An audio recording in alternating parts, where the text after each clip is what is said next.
Η τραγωδία είναι λοιπόν μίμηση, δηλαδή πράξη σημαντική και ολοκληρωμένη. Έχει διάρκεια, λογοποιητικό και τα μέρη της διαφέρουν στη φόρμα τους. Παριστάνεται ενεργά και δεν απαγγέλλεται, προκαλώντας έτσι τη συμπάθεια και το φόβο του θεατή, λυτρώνοντάς τον από παρόμοια ψυχικά συναισθήματα.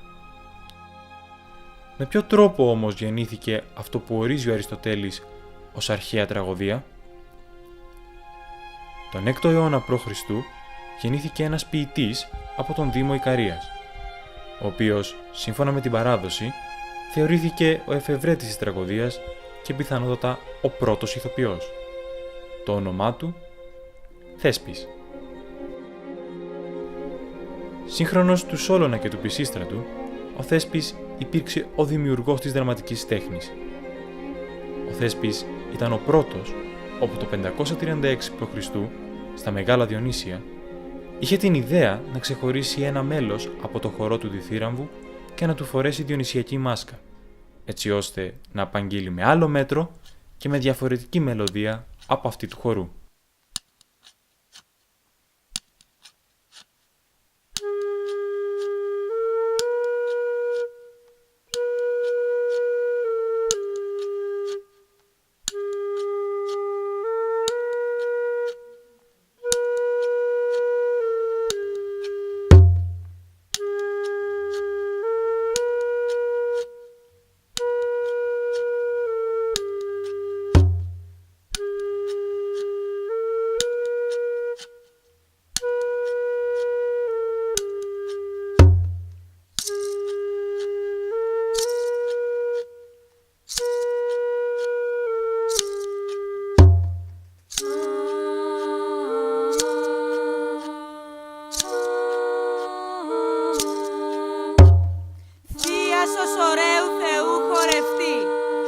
Ευλογία του αυλού η πνοή, τις μέριμνες πνίγει, ήρθε κρασί κι ανοίγει η ψυχή σε συμπόσια θεών, χλωρές φαντασίες χυσών, σκύβει ο ύπνος τους τυλίγει, στόματα χωρίς σιωπή, αφροσύνη και ανομία, όλων σας μοίρα κοινή, το τέλος δυστυχία. Ήσυχος βίος και νους, ασάλευτη τάξη, μακριά στον αιθέρα, στους ουρανούς, κρίνεται των ανθρώπων η πράξη. Ο σοφός δεν είναι σοφός, και το σύνορο του ανθρώπου γκρεμνός.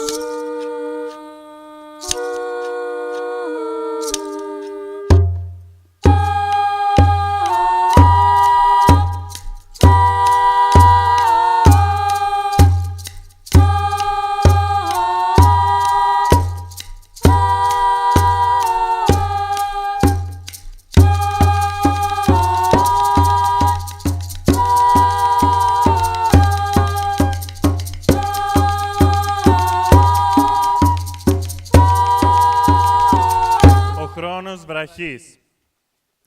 Και αυτός που τα μεγάλα κοιτάζει, χάνει τα μικρά, τα εδώ της ζωής. Η αμέλεια των θητών με τρομάζει. Έτσι, προέκυψε η αρχή του δραματικού διαλόγου και η μετάβαση από την αφήγηση στη δράση. Η ανάγκη για την έκφραση της δημιουργικότητας ενός ατόμου υπήρξε τότε η αφορμή για τη γέννηση της τραγωδίας.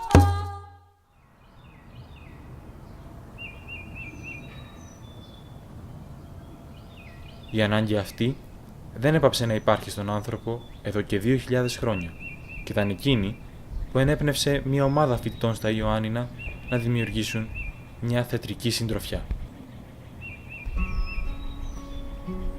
Τότε τα Γιάννενα είχαν πολύ λιγότερους φοιτητές και όταν φεύγαμε από τους τόπους που ζούσαμε και πηγαίναμε να ζήσουμε για πρώτη φορά μόνοι μας σε ένα περιβάλλον που είχε πολλά καινούργια ερεθίσματα.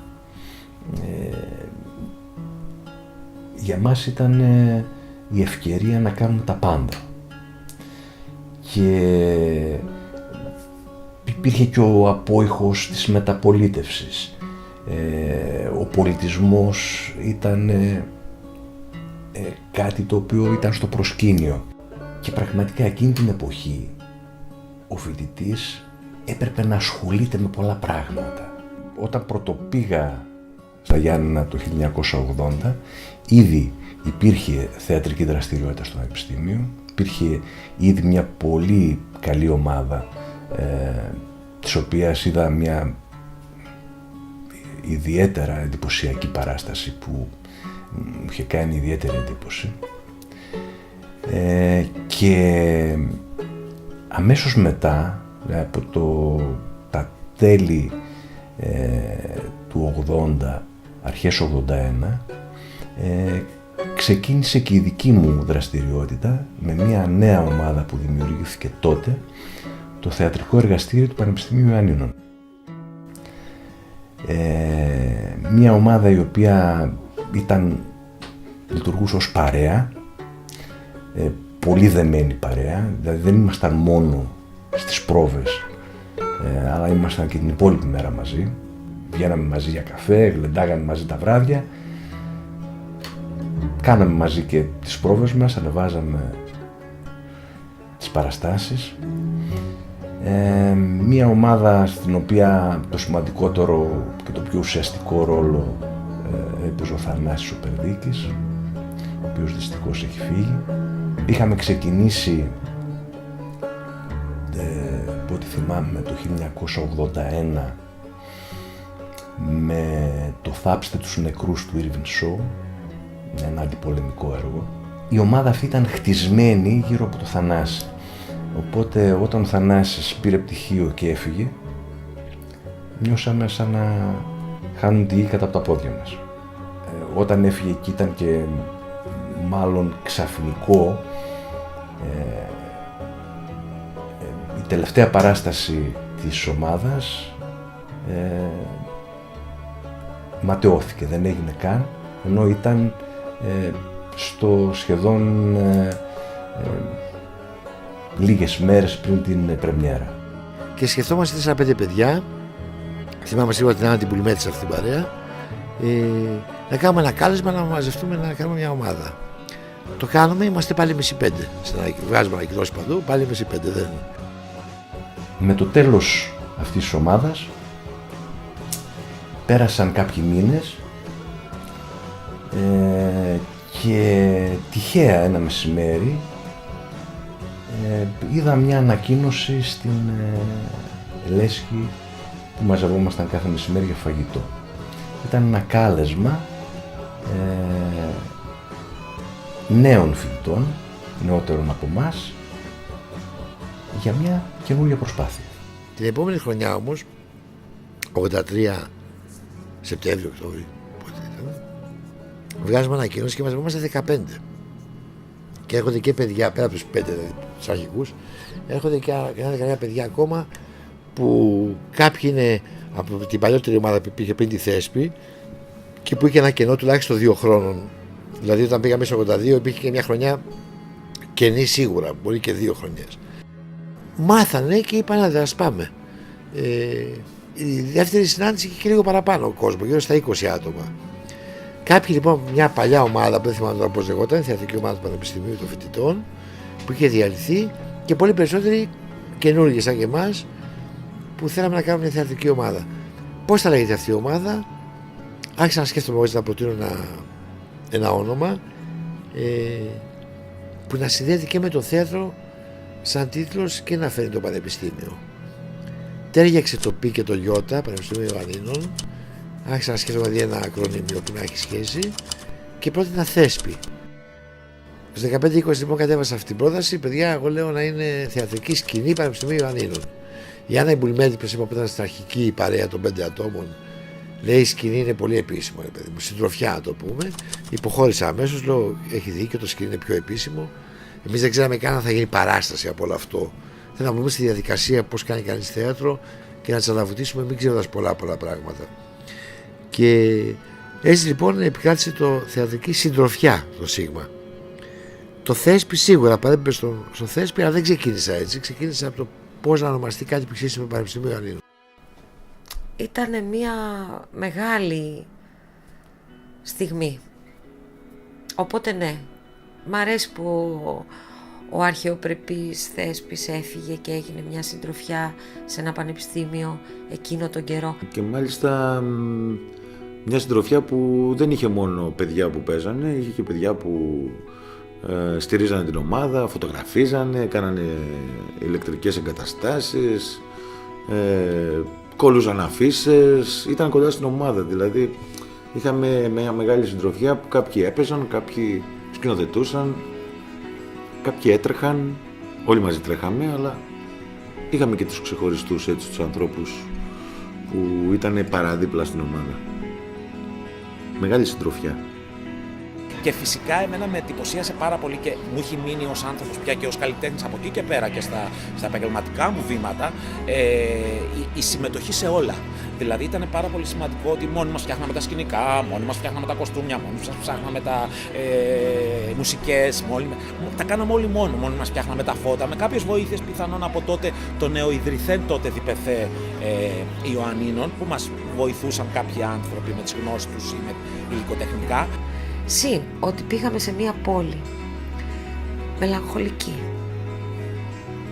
βροχερή, ομιχλώδη, βαριά, με ένα χειμώνα που ήταν περίεργος, που σε κλείνει λίγο. Η ζωή ήταν το πανεπιστήμιο, ήταν αυτές οι αίθουσες. Αυτό έφτιαξε και την ανάγκη της συντροφιάς. Αυτό έφτιαξε την ομάδα.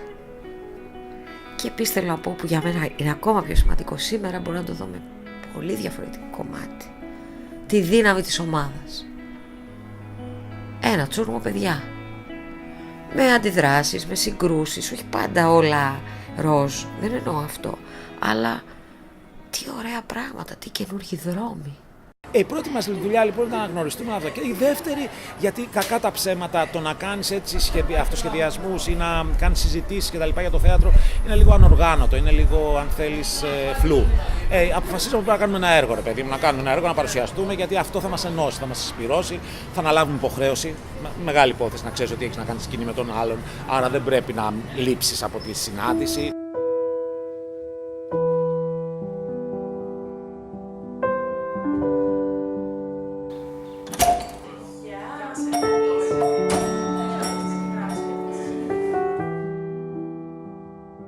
Συναντιόμασταν λοιπόν και διαβάζαμε έργα.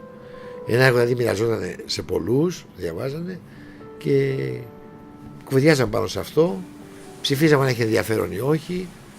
Διαβάσαμε αρκετά, ίσως και 10-15.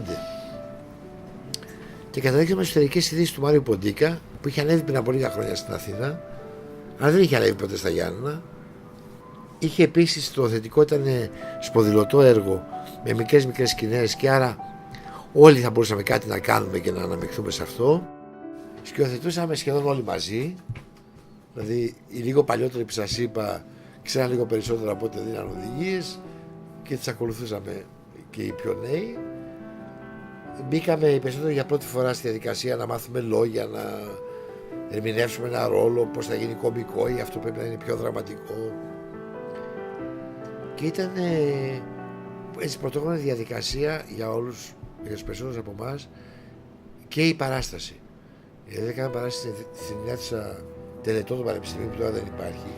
Ένα βράδυ, απόγευμα, ήρθα ο Αναστασάκης στο σπίτι, γιατί ήμουν από τα μόνα άτομα που είχα στερεοφωνικό. Εγώ δεν είχα κρεβάτια και τέτοια, τα είχα πετάξει όλα. Ήταν ένα στερεοφωνικό και ένα στρώμα. Μια μοκέτα και όλα κλεισμένα μες στην τουλάπα, ας πούμε. Αν την άνοιγες, πέφτανε όλα στο κεφάλι σου. Αλλά είχα πολύ τρέλα με τους δίσκους, έδινα όλα μου τα λεφτά εκεί και είχα πάρα πολλούς δίσκους και είχα στερεοφωνικό. Και έγραφα κασέτες σε όποιον γούσταρε. Γι' αυτό το λόγο ήρθαν κάποια στιγμή τα παιδιά στο σπίτι μου, γιατί θέλανε να κάνουν μουσική για τις εσωτερικές ειδήσεις και δεν είχαν μουσικές, οπότε ψάχναν τους δίσκους, να γράφαμε 2 κασέτες, να γίνει η μουσική του έργου. Κάνανε τη μουσική, τα βοήθησαν τα παιδιά και φύγανε. Και από τότε ο Γιάννης μου έλεγε όλο έλα να δεις μια πρόβα κλπ. Δεν έβλεπα. Εμείς τότε στο παλιό πανεπιστήμιο ήμασταν στην αίθουσα ήταν η ομάδα στην αίθουσα τελετών, έκανε πρόβες, μας την είχαν παραχωρήσει. Αλλά είχε ένα κεντρικό προαύλιο και ήταν και η λέσχη που τρώγαμε. Άρα το μεσημέρι γινόταν μια γενική μάζοξη όλων των φοιτητών, ήταν σε συνάντηση. Όλοι εκεί για να φάνε. Και συνήθως οι πρόβες ήταν μετά το μεσημέρι. Οπότε κάθε μεσημέρι βλεπόμασταν όλοι. Αυτό το καλό είχε. Και ένα μεσημέρι που τρώγαμε εκεί, βρεθήκαμε έξω με τον Γιάννη και μου λέει: τώρα δεν την γλιτώνεις που σε βρήκα, έλα να δεις μια πρόβα. Δεν μου είπε. Και θυμάμαι τότε πήγαμε γύρω-γύρω.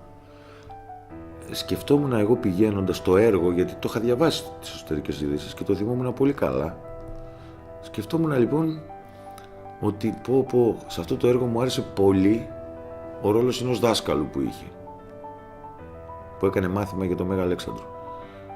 Και την ώρα που μπαίνουμε μέσα, βλέπω στη σκηνή τον Πανούλη, ένα Θεσσαλονικιό, να είναι με μια ελληνική σημαία τυλιγμένος, και την ώρα που μπήκα εγώ μέσα λέει κάποιες ατάκες από αυτό το ρόλο του δασκάλου και σταματάει και λέει: παιδιά, δεν μπορώ να παίξω. Για διάφορους προσωπικούς λόγους στις τελευταίες πρόβες κατέρευσα και εγκατέλειψα. Ήταν μια τραυματική εμπειρία βέβαια. Τα παιδιά είπανε: έχουμε 10 μέρες ακόμα μέχρι την παράσταση, δεν θα παιχτεί το κομμάτι. Ήταν κι άλλα κομμάτια πολλά, οπότε δεν υπήρχε θέμα. Εγώ το σκεφτόμουν. Πάω στο σπίτι, βράδυ, ανοίγω το βιβλίο και λέω: για να δω τι γίνεται, τι μπορώ να κάνω, ας πούμε. Αυτά τώρα μόνος μου. Κάθομαι εκεί και διαβάζω το ρόλο, το μαθαίνω απ' έξω μέχρι τις 7 το πρωί. Μου πήρε. Μετά τον έμαθα απ' έξω. Που τότε το να μάθεις το ρόλο απ' έξω ήταν 2 σελίδες σχεδόν μονόλογος. Ήταν τρομακτικό, ήταν το πρώτο προσόν που είχες. Τέλος πάντων. Και το πρωί πήγα στο σπίτι του Γιάννη, γιατί δεν είχαμε ούτε τηλέφωνο ούτε τίποτα, χτύπησα λέω: κατέβα κάτω. Κατεβαίνει ο Γιάννης, μου λέει: τι έγινε? Λέω: έμαθα το ρόλο απ' έξω. Θέλετε να παίξω? Μου λέει: έμαθες το ρόλο? Λέω: ναι. Μου λέει: θα παίξεις. Αφού τον έμαθες, θα παίξεις. Λέω: κάτσε, περίμενε. Να δούμε. Όχι, μου λέει: τι να δούμε? Έλα όπως είσαι για πρόβα το απόγευμα. Η παράσταση δε ήταν απίστευτη.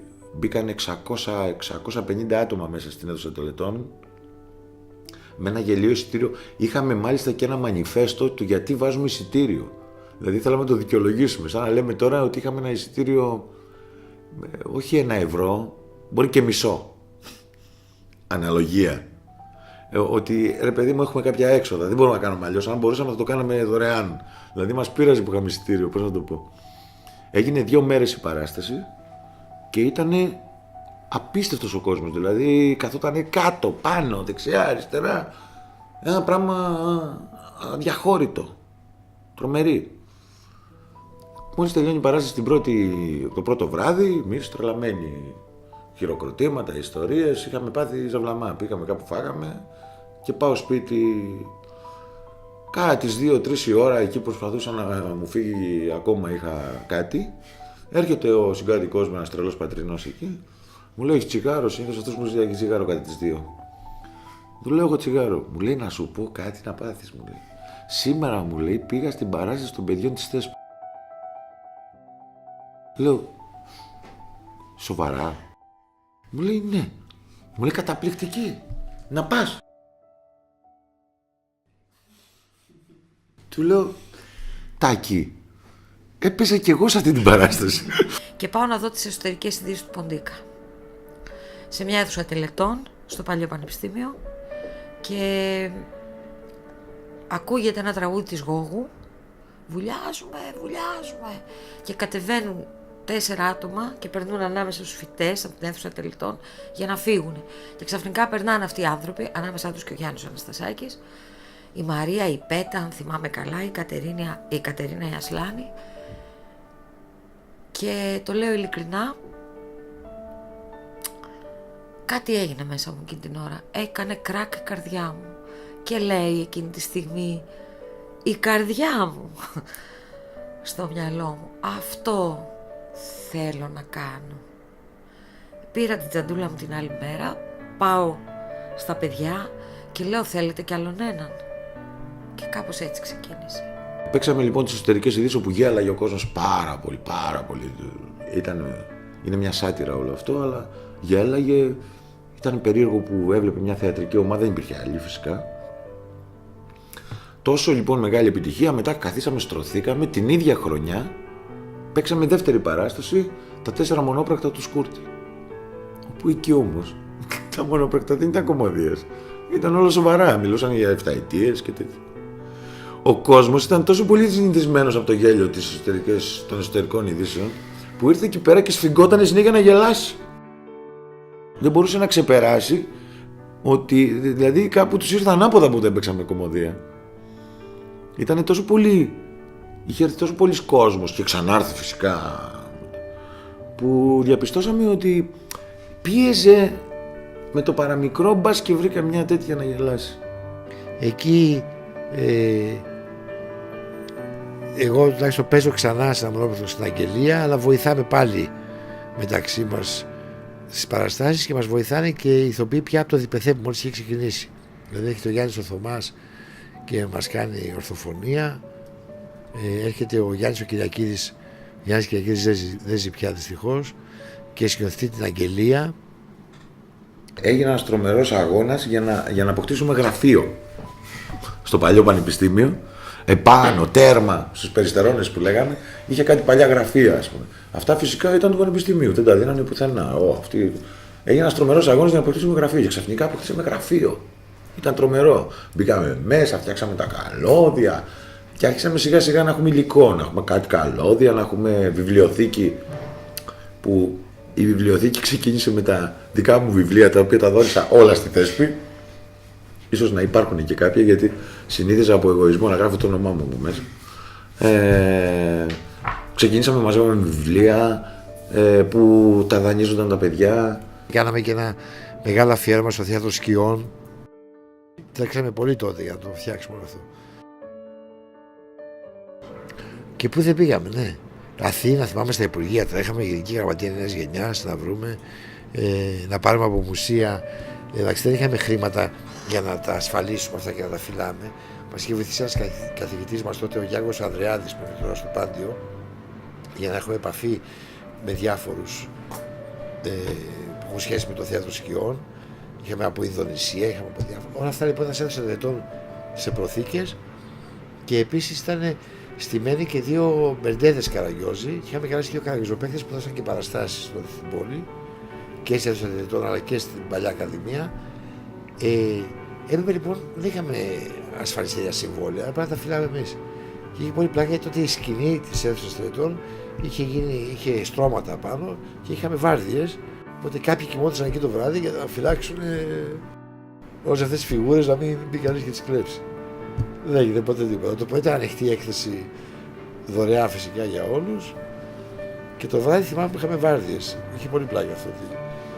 Κάποιος δεν ερχόταν και έφαγε και κάπως συνειδητοποιούμασταν, δεν υπήρχε κινητό.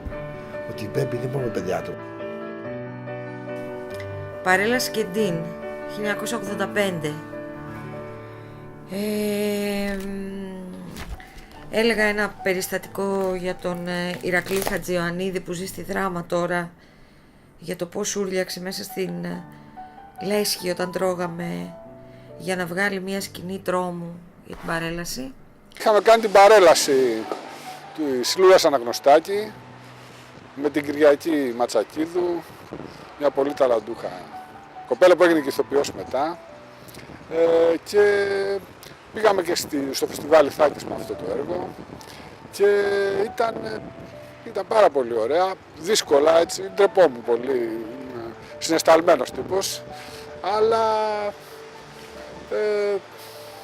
οι σχέσεις που αναπτύχθηκαν εκεί και τα λοιπά, η Θέσπη γενικά, η όλη εμπειρία με σημάδεψε, ασχολήθηκα με το θέατρο με διάφορους τρόπους μετά. Η παρέλαση είναι ένα έργο κλειστοφοβικό, 2 έφηβοι, ας πούμε, 2 παιδιά κατά κάποιο τρόπο, είναι αποκλεισμένα σε ένα δωμάτιο για άγνωστους λόγους και ο πατέρας τους λείπει μητέρα δεν αναφέρεται, ή δεν θυμάμαι τέλος πάντων να αναφέρεται.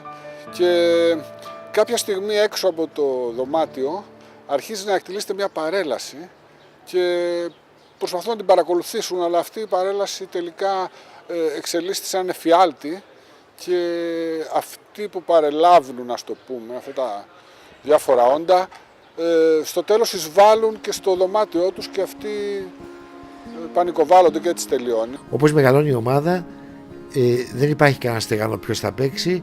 Όλο και περισσότεροι, κάποιοι υποχωρούν ας πούμε, και δεν παίζουν και κάποιοι καινούργοι παίζουν. Το ίδιο γίνεται και τα επόμενα χρόνια.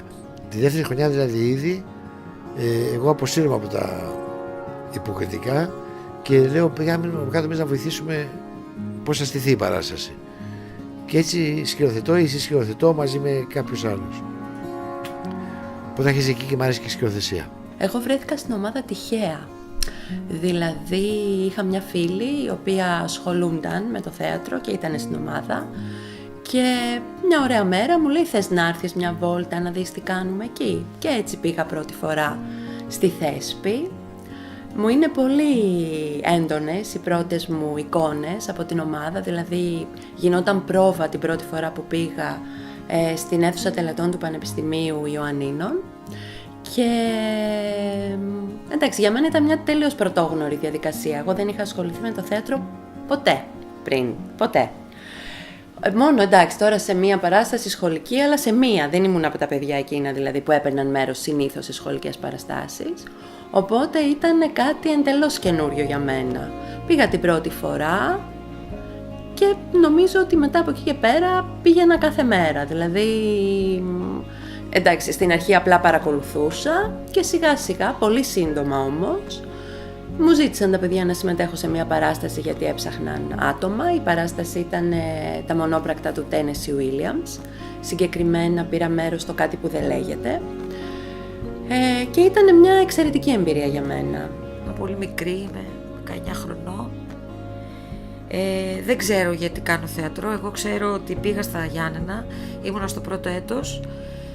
Πολύ καλή φοιτήτρια, ήθελα να γίνω μια καλή φιλόλογος. Ήμουν από την Κεφαλονιά, καμία σχέση με το θέατρο. Η πρώτη μου παράσταση ever στη ζωή μου, η Αδέσμευτη Τένεσι Ουίλιαμς. Η πρώτη παρουσίαση σε ένα μπαρ το Πολύτροπο.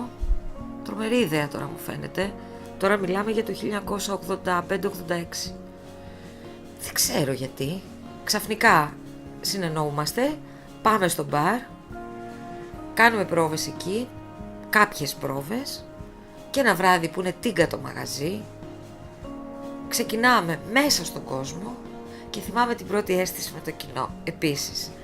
Είχε κάτι διακοσμητικά εσωτερικά κάγκελα και πάω εγώ να πιάσω υποτίθεται το κάγκελο και κάνει ο κόσμος έτσι. Αυτή την αίσθηση.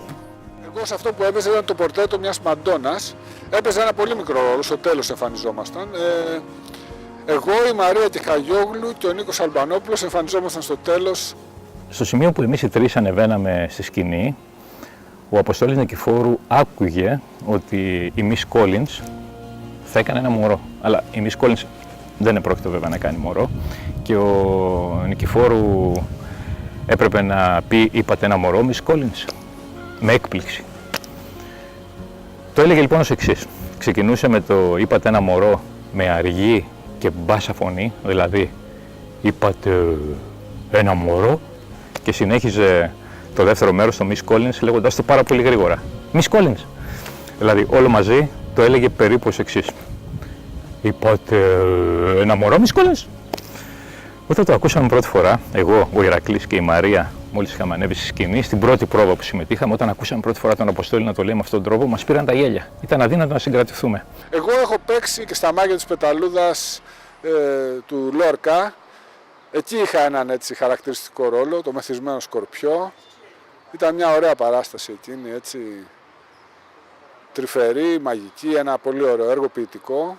Και όταν τέλειωσε η παράσταση, παίξαμε στο Καμπέριο, το θέατρο εκεί πέρα της πόλης. Ο κινηματογραφιστής, ο Θάνος Αναστόπουλος, μας είπε θα σας κινηματογραφήσω τώρα. Και πάμε στο κάστρο με Φίλιπ. Η κωμωδία που θα ακούσετε είναι ταπεινή και ωστόσο είναι ησυχαστική. Και παίζουμε όλη την παράσταση. Αλλά τώρα ξέρεις πως είναι, δεν μπορεί να γυρίσει πίσω, δεν είναι ψηφιακά. Χάρη και ξεσκίζει την καρδιά. Να βγαίνουν από τις πολεμίστρες ο Σκορπιός, η μάνα τους Καθαράκος, ο αφηγητής. Κοπελίτσα με λεσχερά. Πάει καιρός που τέλειωσα το σχολείο. Πειράχτηκες γιατί σε είπα κοπελιά. Και της έσπασε ένα φτερό. Πολύ ωραία, ρε παιδί μου, πολύ φαντασία. Λίγο πιο πέρα από αυτά που ζούσε η πόλη.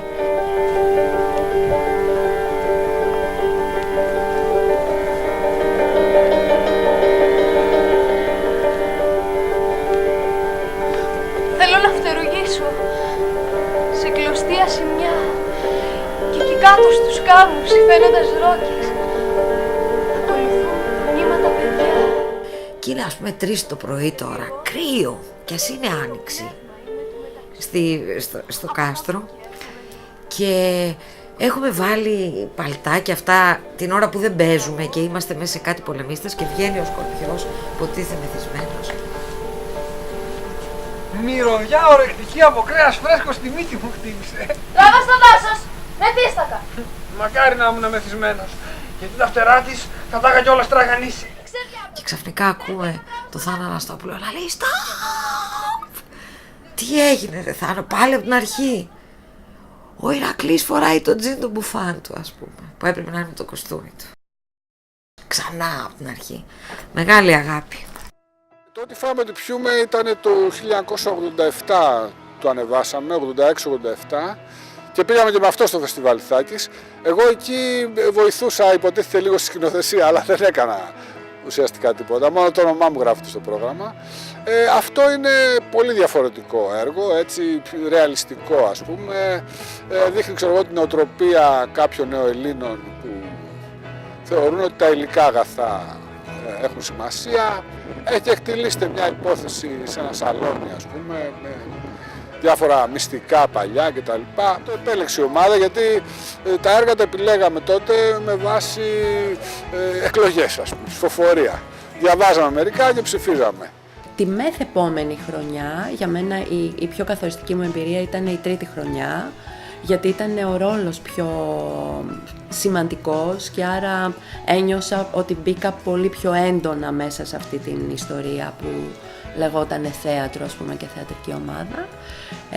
Ήταν του Λόρκα, το σπίτι της Μπερνάρντ Άλβα. Η δική μου εμπλοκή ήταν λίγο ποσπόντα, γιατί ενώ στην αρχή ήθελα να παίξω ένα σημαντικό, ένα βασικό ρόλο του έργου, που ήταν ο ρόλος μιας ηλικιωμένης γυναίκας τρελής κατά κάποιο τρόπο. Μ' άρεσε έτσι, σε εκείνη την εποχή να παίζω όλους τους ρόλους των αλλοπαρμένων, των τρελών, κάθε αντισυμβατικό ρόλο, γιατί αισθανόμουν να εκφράζομαι μέσα από αυτήν την αν θέλεις, παρεκτροπή του συμβατικού και του κατεστημένου, και έκανα τεράστια προσπάθεια για να πάρω το ρόλο. Νομίζω ότι ήμουν πολύ καλή. Υπήρξε όμως μια κοπέλα που ήταν πραγματικά πολύ καλύτερη. Ήταν για μένα και ένα πρώτο μάθημα πώς να χάνω κάτι που διεκδικούσα. Έμεινα όμως ωστόσο σε όλες τις παραστάσεις, σε όλες τις πρόβες. Δηλαδή ζούσα το έργο και δεν με πήραζε καθόλου. Μου προτώθηκε τότε να παίξω μία από τις υπόλοιπες 4 αδερφές, που είναι βασικές πρωταγωνίστρες του έργου, και όλες διεκδικούν την αγάπη ενός άντρα που δεν βρίσκεται, τον αισθανόμαστε, τον ακούμε, αλλά δεν υπάρχει ως φυσική παρουσία στο έργο. Η παράσταση αυτή ανέβηκε στην αίθουσα τελετών, το Χαρόλ και Μότ, στην αίθουσα τελετών του παλαιού κτηρίου του Πανεπιστημίου, στην Οδό Δομπόλη. Τις μέρες λοιπόν που είχαμε λύσει τα σκηνικά, γιατί μετήχα και σε αυτές τις δουλειές και δεν το θεωρούσα καθόλου δεύτερο πράγμα όλο αυτό. Ένα από τα σπετσάτα, ένα από τα κομμάτια δηλαδή των σκηνικών από το Χαρόλ και Μότ, καθώς είχε διαλυθεί, αποσυνδεθεί από τα υπόλοιπα, έπεσε ακριβώς στη μέση μιας ηθοποιού της παράστασης, της Κανέλας Σχίζα. Η Κανέλα έσπασε τότε τη μέση και ο γιατρός επέβαλε απόλυτη ακινησία. Ίσως δεν είναι φλίαρο να πω ότι αυτό το ατύχημα όχι μόνο έβαλε εμένα σε ένα ρόλο στη δεύτερη παράσταση, στην οποία επίσης έπαιζε η Κανέλα, αλλά ενεργοποίησε όλους τους δεσμούς αλληλεγγύης των μελών της Θέσπη εκείνης της εποχής. Η Κανέλα ζούσε σε ένα πολύ μικρό δωματιάκι με ελάχιστα χρήματα, δεν ενημέρωσε τους γονείς της για το ατύχημα αυτό για να μην τους ανησυχήσει, και τότε όλοι οι υπόλοιποι αναλάβαμε με βάρδιες τη φροντίδα της. Το Βικτόριο είναι ένα πολυπρόσωπο έργο, ναι, είναι ένα διάσημο έργο σουρεαλιστικό, ας το πούμε. Ο συγγραφέας παροδεί κατά κάποιο τρόπο τα μπουλβάρ, τα έργα αυτά, τις κωμωδίες με τις απιστίες, τις συζυγικές κτλ. Αλλά το παράξενο είναι ότι το Βικτόριο είναι ένα αγόρι που ενώ είναι 8-10 χρονών, δεν θυμάμαι, μιλάει σαν ενήλικος, αναπτύσσεται συνέχεια, ψηλώνει κατά τη διάρκεια του έργου και αποκαλύπτει όλες τις ατασταλίες που γίνονται στο σπίτι του κτλ. Εγώ έπαιξα στον Δον Περλιμπρίν και πηδήσα στον κήπο της, του Λόρκα. Αυτό ήταν στο Πολυθέαμα, το είχαμε ανεβάσει. Μιλούσε για τον έρωτα ενός ηλικιωμένου, για την Μελίσσα, την πανέμορφη.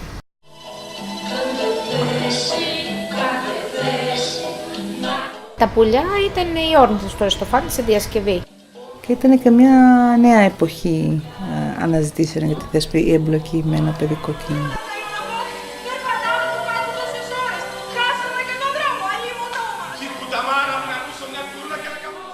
Και εκεί πολύ γέλιο και πλάκα, όταν δεν βγαίναν οι ατάκες και μετά βόλτες και κουβέντες και πριν και όταν διαβάζαμε τα έργα.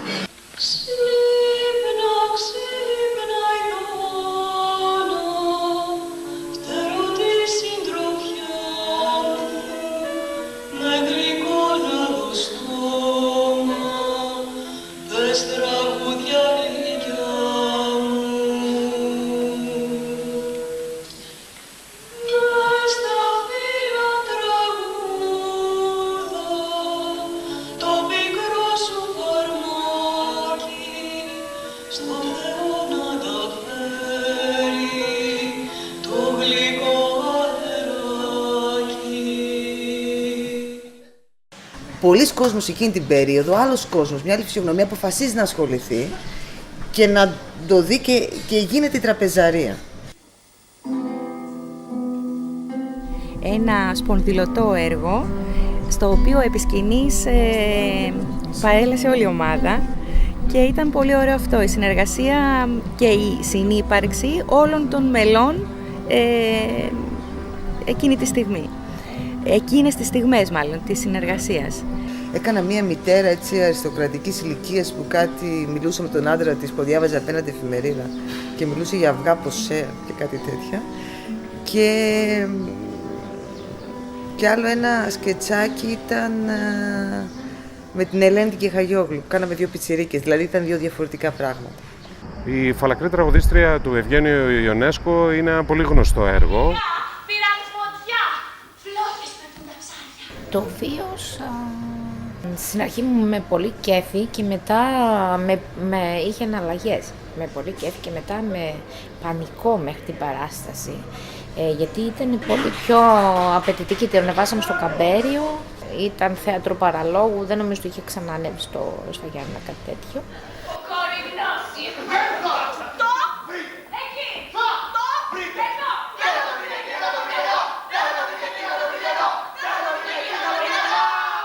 Αργότερα ήταν τα ρούχα του Βασιλιά, παιδικό έργο, το οποίο το έχει κάνει διασκευή ο Καλατζόπουλος.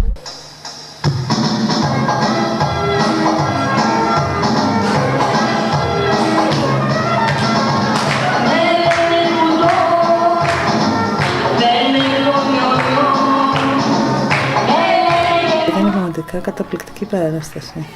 Ήταν καταπληκτικό, όχι μόνο γιατί έμπαινε στο τι σημαίνει θέατρο, αλλά και στο τι σημαίνει θέατρο για παιδί.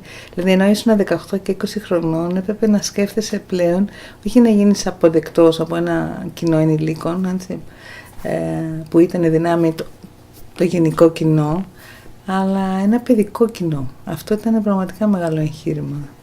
Είχα πρωταγωνιστικό ρόλο, ήμουν ο Βασιλιάς. Ήταν πολύ ωραίο γιατί περάσαμε πάρα πολύ ώρα στις πρόβες, γελάγαμε πάρα πολύ. Ανέλαβε άλλος τη μουσική, άλλος τα σκηνικά από την ομάδα. Σκηνοθεσία ήταν δικιά μου, αλλά ταυτόχρονα και όλων των άλλων μελών. Σιγά παιδί, βασικόπρωση! Το 1991 ανεβάσαμε στο Πολυθέαμα 2 μονόπρακτα της Κωστούλας Μητροπούλου. Το δεύτερο, στο οποίο πρωταγωνιστούσα εγώ μαζί με τον Γιάννη τον Τίνο, ήταν ένα επίσης πολύ βαρύ μονόπρακτο, που αφηγούνταν την ιστορία 2 ανθρώπων που βρίσκονται σε ένα δωμάτιο ενός νοσοκομείου και εγώ ως ο ηλικιωμένος περιέγραφα από το παράθυρο το τι έβλεπα έξω στο νεαρό ο οποίος δεν είχε πρόσβαση στο παράθυρο. Πολύ πολύ σκοτεινό, πολύ βαρύ, ψιλοφάγαμε τις σάρκες μας για κάποιους μήνες. Για τις παραξενιές θυμάμαι ότι είχα ένα μικρό ρόλο, ήταν μια κλειστή παράσταση, ενίκο, τη δουλέψαμε μόνοι μας για 1 μήνα περίπου. Πρόχειρα σκηνικά, πρόχειρα κουστούμια και η τελευταία είναι οι παλιατζούρες. Εκείνη τη χρονιά η Θέσπη γενικά, την τελευταία χρονιά 92-93, νομίζω είχε λίγο αποσυντονιστεί. Είχε πάρα πολλά προβλήματα, δεν μπορούσαμε να συναντηθούμε, ήταν σχεδόν στοίχημα να ανεβάσουμε μια παράσταση. Και ευτυχώς δηλαδή, γιατί εκείνη τη χρονιά ήταν η μόνη παράσταση που ανέβηκε. Το Μάιο του 1994 συμμετείχα στην παράσταση με τα 3 μονόπρακτα του Tennessee Williams. Σε αυτό που συμμετείχα εγώ ήταν η αδέσμευτη και είχα το ρόλο της μητέρας. Υπάρχει όμως μια μεγάλη διαφορά ανάμεσα στο μέλλον και στο παρελθόν. Και αυτό το ξέρω. Το παρελθόν συνεχώς αυξάνει και πληθαίνει σε βάρος του μέλλοντος. Μιας μεγάλης γυναίκας. Θυμάμαι ακόμα το μακιγιάζ που ήταν το πιο θεατρικό μακιγιάζ που ίσως είχα κάνει σε όλη μου τη ζωή και από εκεί και πέρα ενώ δεν είχα ξανακάνει κάτι τέτοιο. Και θυμάμαι πόσο έντονο ήταν αυτό το μακιγιάζ και όλη φυσικά την εμπειρία.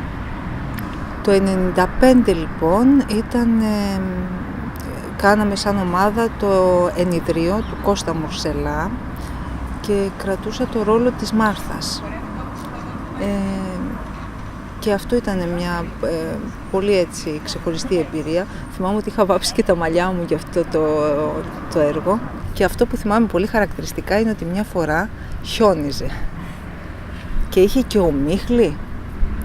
Και είχαμε έναν θυρωρό, ο οποίος μας έφερε μια κόκκινη βότκα να πιούμε για να ζεσταθούμε. Και βγαίνουμε έξω 5 η ώρα τα ξημερώματα και τρέμαμε από το κρύο. Αλλά εμείς δεν είχαμε καταλάβει ότι έξω είχε χιονίσει, είχε γίνει όλη αυτή η αλλαγή, γιατί ήμασταν μέσα από πάρα πολύ νωρίς. Μετά έγινε η αλλαγή που φύγαμε από την Δόμπολη, από το παλιό πανεπιστήμιο και πήγαμε στο καινούριο. Εκεί δόθηκε η αίθουσα αυτή που υπάρχει τώρα, η οποία δόθηκε στην αρχή 4 ντουβάρια, δεν υπήρχε τίποτα. Έγιναν πρώτα η πλατεία που μπήκαν οι καρέκλες αργότερα, μετά έγινε η σκηνή, μετά μπήκαν τα φωτισμός, ο ήχος, να ταιριαστούν όλα, εκεί είχε πάρα πολλή δουλειά. Υπάρχουν πράγματα τα οποία έχουν γίνει εξ ολοκλήρου από τα παιδιά της ομάδας. Ας πούμε, το να βαφτεί όλο το θέατρο βάφτηκε όλο από τα παιδιά της ομάδας, δεν βάφτηκε από τεχνικούς. Ναι, μεν βοηθούσε το πανεπιστήμιο, αλλά δεν είχε κάποιον ειδικό σχετικό να μας καθοδηγήσει. Αυτοί ρωτούσαν εμάς, εμείς παίρναμε συμβουλές από διάφορους ανθρώπους, το Θανάση, τον Τζάζο, κάποιους ηλεκτρολόγους από άλλα θέατρα κλπ. Οπωσδήποτε ήταν μεγάλη αλλαγή εκείνη τη χρονιά, γιατί ουσιαστικά εκεί απέκτησε το δικό του σπίτι η Θέσπη, το δικό της σπίτι. Δεν είχε μέχρι τότε έναν δικό της κάθε αυτού χώρο να κλειδώνεις και να ξεκλειδώνεις εσύ την πόρτα. Ουσιαστικά την πρώτη χρονιά, όταν ήρθα εγώ δηλαδή, είχε αποφασιστεί να ανέβει το όνειρο καλοκαιρινής νύχτας του Σέξπιρ. Αυτό δουλεύτηκε και αρκετά, δηλαδή είχαμε χωριστεί, είχαμε πάρει ρόλους, είχαμε δουλέψει αρκετά.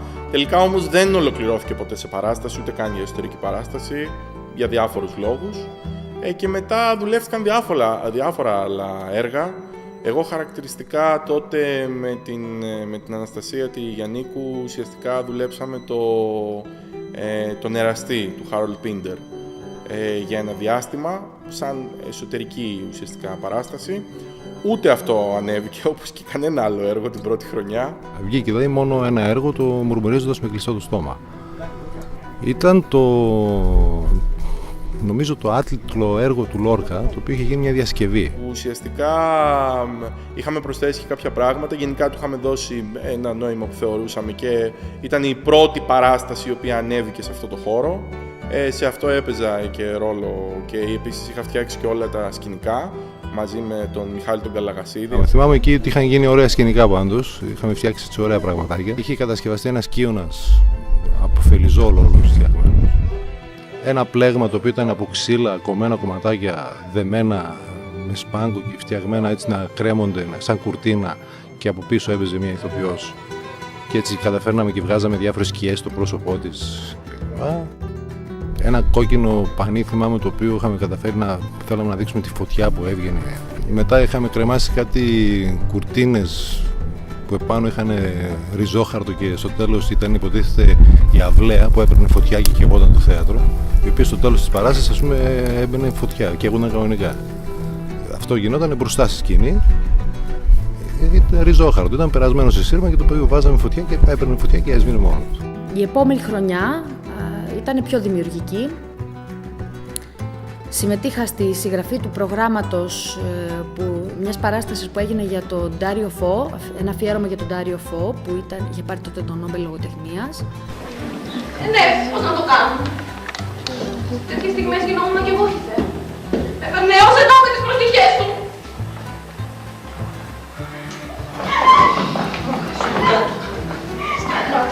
Με πονά, άσε με! Με πονά! Δεν έπαιξα, αλλά ήμουνα στο πρόγραμμα που τότε ήταν σαν μια μικρή βιβλιογραφική μελέτη πάνω στον Ντάριο Φω. Το 97-98 ανέβηκαν και οι συνηθισμένοι άνθρωποι. Μια συλλογή ουσιαστικά από είτε μονόπρακτα είτε αποσπάσματα που είχαμε επιλέξει εμείς και ήταν η δεύτερη μεγάλη παράσταση που ανέβηκε σε αυτό το χώρο. Σκηνικά θυμάμαι ήταν στο πρώτο ήταν που είχε με την κουζίνα που είχαμε φτιάξει και μάλιστα είχε και ψεύτικο πλυντήριο και λέγαμε κιόλας να κάνουμε και τη βρύση να τρέχει. Κάποια στιγμή η ηθοποιός άνοιγε τη βρύση και λέγαμε να συνδέσουμε μια μποτίγια από πίσω να τρέχει και νερό ας πούμε. Αυτό δεν βγήκε τελικά. Στους νέους ανθρώπους παίζα ένα σύζυγο ο οποίος ασφικτιά μέσα σε μια καθόλου συνηθισμένη, επαναλαμβανόμενα συνηθισμένη ζωή με τη σύζυγό του. Εκτός αυτού τι? Ο πατού ακούει κανείς για τον έλεγχο του γεννήσεως. Μα εμείς δεν έχουμε τώρα παιδί. Αυτό είναι το μεγαλύτερο όμως λάθος σήμερα, λέει ο φίλος μου, και γι' αυτό συμβαίνουν αυτές οι φοβερές καταστροφές που θα μας οδηγήσουν όλους μαζί στον χαμό. Το τρίτο, το κοντραμπάσο, είχε μια καρέκλα η οποία είχε επιλεχτεί να είναι έτσι ώστε η πλάτη της πίσω να είναι σαν τα κάγκελα της φυλακής, να δείχνει και καλά τον ηθοποιό πώς είναι φυλακισμένος στη ζωή του κλπ. Γιατί όχι, γιατί θα έπρεπε και η δική μου ζωή να είναι καλύτερη από τη δική σας. Ναι, τη δική σας. Λογιστές, υπάλληλοι σε εταιρείες εξαγωγών, υπάλληλοι φωτογραφίων, δικηγόροι. Μήπως ανήκετε κι εσείς σαν και εμένα στην προνομιούχη τάξη που μπορεί ακόμα να δουλεύει τα χέρια της, μπορεί να είστε ένας από αυτούς που και κάποια στιγμή άνοιγε ένα παράθυρο από πίσω το οποίο έπρεπε να... Όπως άνοιγε το παράθυρο θα μπει φως, το οποίο φως θα ήταν ένας προβολέας που έπρεπε να τον φωτίσει κατάλληλα. Το αφιέρωμα στον Πίντερ ήταν μετά, στο πάρτι γενεθλίων είχα παίξει. Το πάρτι γενεθλίων ήταν ένα πολύ μικρό απόσπασμα. Το θέατρο, το κομμάτι για όσους δεν ξέρουν, είναι θέατρο παραλόγου και είναι λίγο μπερδεμένο, ίσως είναι το πιο πολιτικοποιημένο από τα υπόλοιπα έργα του Πίντερ. Είναι σαν να κρύβεται μέσα κάτι σε σχέση με τον παράνομο Ιρλανδικό στρατό, με τον Ήρα. Γιατί έβγαινες από την ομάδα, τι έκανες, γιατί αν πρόδωσες, αν μίλησες, όλα αυτά. Είναι στην ουσία μια ανάκριση η οποία γίνεται. Και προσπαθούσαν να με σπάσουν κατά τα κοινώς λεγόμενα και να αποκαλύψω γιατί έκανα ό,τι έκανα, γιατί δεν πήγα στην ομάδα, γιατί πρόδωσα την ομάδα, γιατί έφυγα από την ομάδα.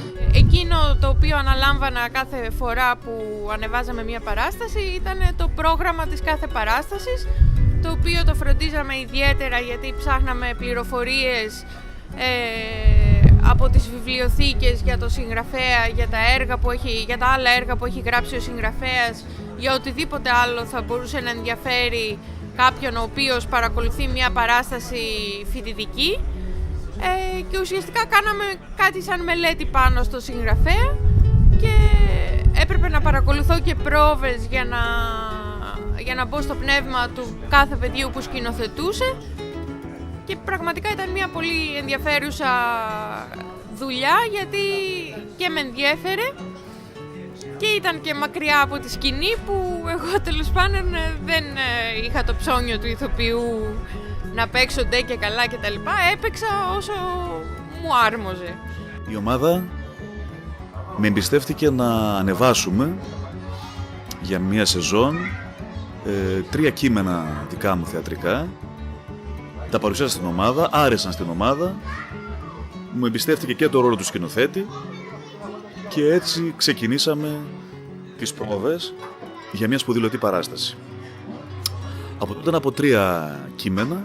Το πρώτο ήταν μια διασκευή του έργου «Οι γέφυρες» του Μάντισον. Δικός μου ρόλος ήταν ο ρόλος ενός φωτογράφου δημοσιογράφου, ο οποίος έκανε ένα ρεπορτάζ για τις γέφυρες της περιοχής. Συναντάει μια κοπέλα, του σερβίρει, τον γερνάει έναν καφέ, τέλος πάντων επειδή είναι κουρασμένος, πιάνουν συζήτηση και δείχνει την αρχή ενός ιδηλίου. Το δεύτερο ήταν η ιστορία μιας γυναίκας που προσφάτως έχει χάσει τον άντρα της, αλλά δεν μπορεί να το ξεπεράσει.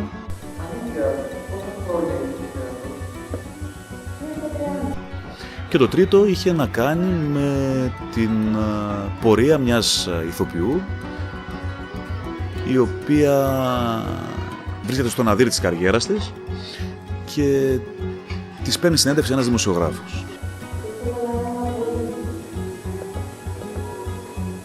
Και κατά την πορεία της συνέντευξης η ίδια προσπαθεί να αποκωδικοποιήσει τον εαυτό της και τη σχέση που έχει με το θέατρο.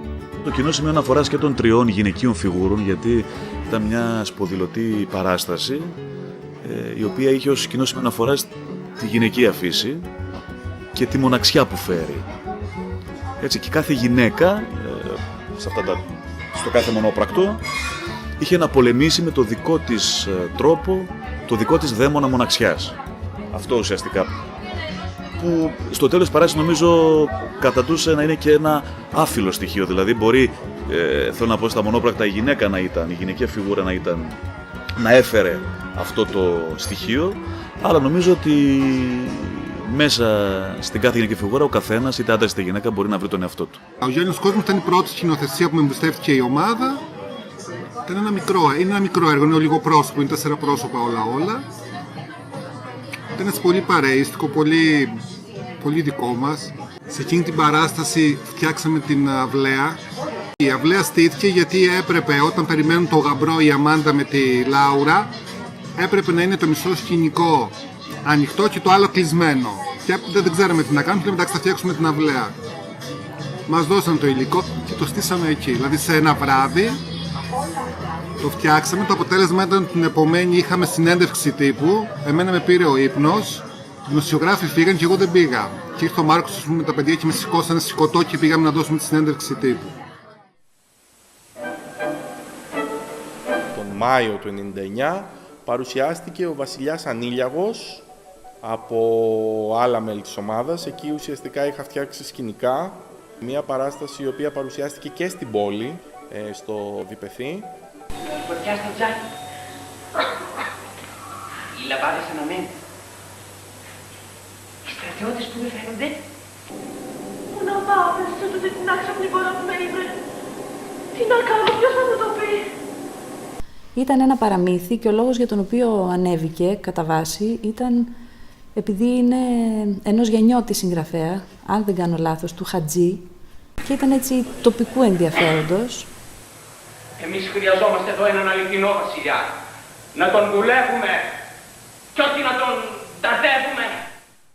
Επίσης, εκείνη τη χρονιά, την πρώτη χρονιά που ήμουν εγώ, δεν είχε ανεβεί μάλλον, είχαν γίνει πρόβες για το Με δύναμη από την Κηφισιά. Από 4 κοπέλες οι οποίες ήταν από την παλιά φουρνιά επίσης.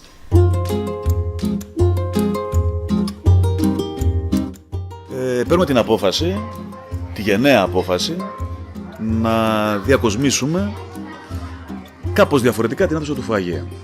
Σε ένα λοιπόν μεγάλο τοίχο που είχαμε, στην αίθουσα του φουαγέ, υπήρχε ζωγραφισμένο ένα εκκλησάκι, το οποίο παρέπεμπε λίγο σε κυκλάδες. Θέλοντας λοιπόν ότι δεν ταιριάζει στην υφολογία του χώρου, θέλοντας να δώσουμε μια πιο θεατρική όψη στο φουαγέ της Θέσπη, αποφασίσαμε να ζωγραφίσουμε στον τοίχο φιγούρες από το ελληνικό θέατρο. Ανέλαβα προσωπικά μαζί με δύο άλλα μέλη, την Ροζίτα και την Άνση, οι οποίες βοήθησαν και αυτές με πολύ θέρμη στην αποπεράτωση του έργου. Ο τοίχος ζωγραφίστηκε με όλο στο χέρι, με λαδοπαστέλ, φιγούρες της Μελίνας Μερκούρη, της Βουλιουκλάκη, του Χόρν, της Λαβέτη κτλ. Τα χέρια μου είχαν αγριέψει γιατί έπρεπε το λαδοπαστέλ να απλωθεί με το χέρι πάνω στον τοίχο. Το αποτέλεσμα μας ικανοποίησε όλους, μας άρεσε. Τώρα την επόμενη χρονιά, 99-2000, είχε ανέβει το δηλητήριο, το οποίο το είχα σκηνοθετήσει. Στο συγκεκριμένο έργο ένας Μαρκίσιος αποφασίζει να καλέσει έναν ηθοποιό και να τον βάλει να κάνει την καλύτερη παράσταση της ζωής του. Δηλαδή θέλει να τον δει, να παίζει τον ετοιμοθάνατο και επειδή αντιμετωπίζει τέτοια διλήμματα κι αυτός, τι είναι πιο ισχυρό, η ζωή ή η τέχνη, το δηλητήριο που δίνει στον ηθοποιό δεν είναι καθόλου πλασίμπο, είναι κανονικό. Και πεθαίνει την ώρα που παίζει τον θάνατό του ο ηθοποιός. Γίνεται δηλαδή πραγματικός φόνος, υποτίθεται, επί σκηνής. Έχει αυτό το δεύτερο επίπεδο, η τέχνη μες στην τέχνη, θέατρο μες στο θέατρο, που είναι πολύ δημοφιλές ως θέμα σε πάρα πολλούς συγγραφείς και κατά βάση αυτό πραγματεύεται. Μετά είχε ανέβει η επίσκεψη της γυραιάς κυρίας, ένα έργο γενικά με πολύ κόσμο και ταυτόχρονα στη σκηνή και έντονα σκηνικά και γενικά ένα έργο που το είχαμε δουλέψει πάρα πολύ. Η αφιλόκερδη σας χαρά για την επίσκεψή μου με συγκινεί ιδιαίτερα. Παρ' όλα αυτά, ήμουν ένα παιδί λιγάκι διαφορετικό από ό,τι φάνηκε στο λόγο του Δημάρχου. Το σχολείο των Ξυλοκοπούδων. Κατά βάση είχα φτιάξει τα σκηνικά, είχα και έναν μικρό ρόλο, αλλά κατά βάση αυτό που μου είχε μείνει από αυτό το έργο είναι πόσο είχαμε δουλέψει τα σκηνικά και από προηγούμενα έργα βέβαια, αλλά και το συγκεκριμένο και ότι αποτελούνταν από πολλά άτομα και γενικά ήταν κάτι που το είχαμε δουλέψει πάρα πολύ.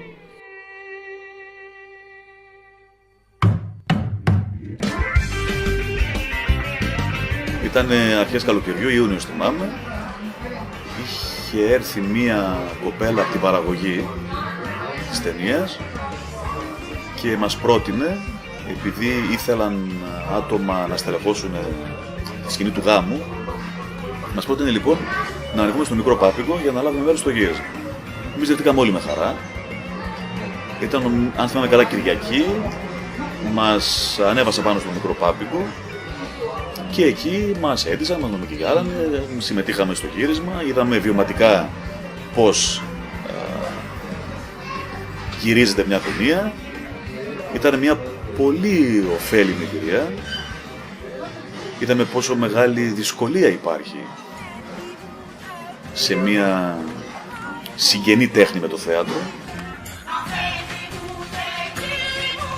Ήμασταν πάνω στο λεωφορείο, ανεβαίναμε στο Πάπικο θυμάμαι και η κοπέλα ήρθε και μίλησε σε ένα άλλο παιδί και σε μένα και μας είπε: θέλετε να λάβετε μέρος στο χορευτικό? Συμφωνήσαμε. Αν και εγώ θεωρούσα ότι θα είναι ένα χορευτικό το οποίο θα παρτίζεται από πάρα πολλά άτομα, δηλαδή θα χορεύουν και άλλοι πολλοί μαζί με εμάς. Αλλά διαπιστώσαμε τελικά ότι ήμασταν 4 άτομα, 4 και 4 αντικριστό. Ήταν λίγο στην αρχή τρομακτικό γιατί δεν είχαμε λάβει ξανά μέρος σε γύρισμα και δεν μπορούσαμε να χαθούμε και σε ένα πλήθος. Καταλαβαίνεις τι εννοώ, δηλαδή ήμασταν λίγο πολύ μπροστά στο θέμα, αλλά πολύ γρήγορα μας έφυγε το άγχος. Σε αυτό νομίζω ότι έπαιξαν βασικό ρόλο και οι στελεστές φυσικά, οι επαγγελματίες, οι ηθοποιοί και οι σκηνοθέτες μάλλον και όλο το συνεργείο. που μας έκανε να αισθανθούμε πάρα πολύ άνετα. Εντάξει, δηλαδή μπορεί στην αρχή να το αντιληφθήκαμε λίγο άγριο το πράγμα, αλλά πολύ γρήγορα μπήκαμε στο κλίμα. Και δηλαδή σε σημείο που μας άρεσε τόσο πολύ που αν και το χορέψαμε και το χορό 15 φορές, 20 φορές, μέχρι να οδηγηθούμε στο επιθυμητό αποτέλεσμα, και την εντάσσω και αυτή μέσα στη δράση της ομάδας. Γιατί ακόμα και εκεί λειτουργήσαμε ως ομάδα. Δεν πήγαμε μεμονωμένα, θέλω να πω. Το 2000 ήταν η πρώτη χρονιά που σκηνοθέτησα. Είπαμε να κάνουμε μια παράσταση έτσι πιο συλλογική. Μουρσελάς, Σκούρτης, Χρυσούλης, τέτοια κείμενα είχαμε διαλέξει. Άραξε, σου λέω. Άραξε! Μα πηγείς σε κορόιδα, σε κορόιδα. Φύγε ρε σου, λατρεία σου μόλι τριβά. Φύγε ρε! Εγώ που σε χαιρέτησα. Πες γεια ρε καμημένα, πες γεια ρε μαλάκα, πες γεια ρε, αυτό μόλι τριβά ρε! Γεια σου ρε μαλάκα, γεια σου! Δεν κάνεις καρδιά! Και ανέβηκε η παράσταση που λέγεται Περεκετέμπερ Τρέλας Εγκόμιον. Αυτή τελικά εμπλουτίστηκε, είχαμε 4 μονόπρακτα που τα είχα εγώ με τη Ρένα, τα 2 πρώτα και τα 2 τελευταία της παράστασης, που τα σκηνοθετήσαμε μαζί. Και στην πορεία διανθίστηκε έτσι αυτή η παράσταση και με κάποια άλλα κείμενα, που ήταν επίσης νεοελληνικό θέατρο, και ήταν και άλλα 2 μονόπρακτα που τα είχε γράψει ο Βαγγέλης ο Ντίνος, ηθοποιός τώρα, το Εθνικό, ελαφριάς έτσι μορφής, φαρσοκομωδίας. Το Χάρολ και Μόντ ήταν κάτι καινούριο για εκείνα τα χρόνια στη Θέσπη, γιατί μέχρι εκείνη τη χρονική στιγμή το ρεπερτόριο της Θέσπη ήταν κυρίως κλασικό θέατρο, γνωστοί συγγραφείς, αλλά είχαμε ένα φόβο απέναντι στην κωμωδία. Ότι δεν ήταν αρκετά ποιοτική, δεν τέριαζε με το προφίλ. Και ήταν ένα πείραμα στην ουσία αν αυτό θα πετύχει. Τυχαίνει λόγω προσωπικών υποχρεώσεων και δεν είμαι στη διανομή την οποία κάνει η σκηνοθέτης που ήταν μαζί μου, γιατί ήταν συνεργασία, η Μαρία Ισάβα. Και το ευτράπελο εκείνο του casting, ας το πούμε, ήταν ότι ήταν όλοι κόντρα ρόλοι. Το αμάξι σας, το κινητό μου τώρα δεν γνωρίζει. Σημείωσε το παιδί.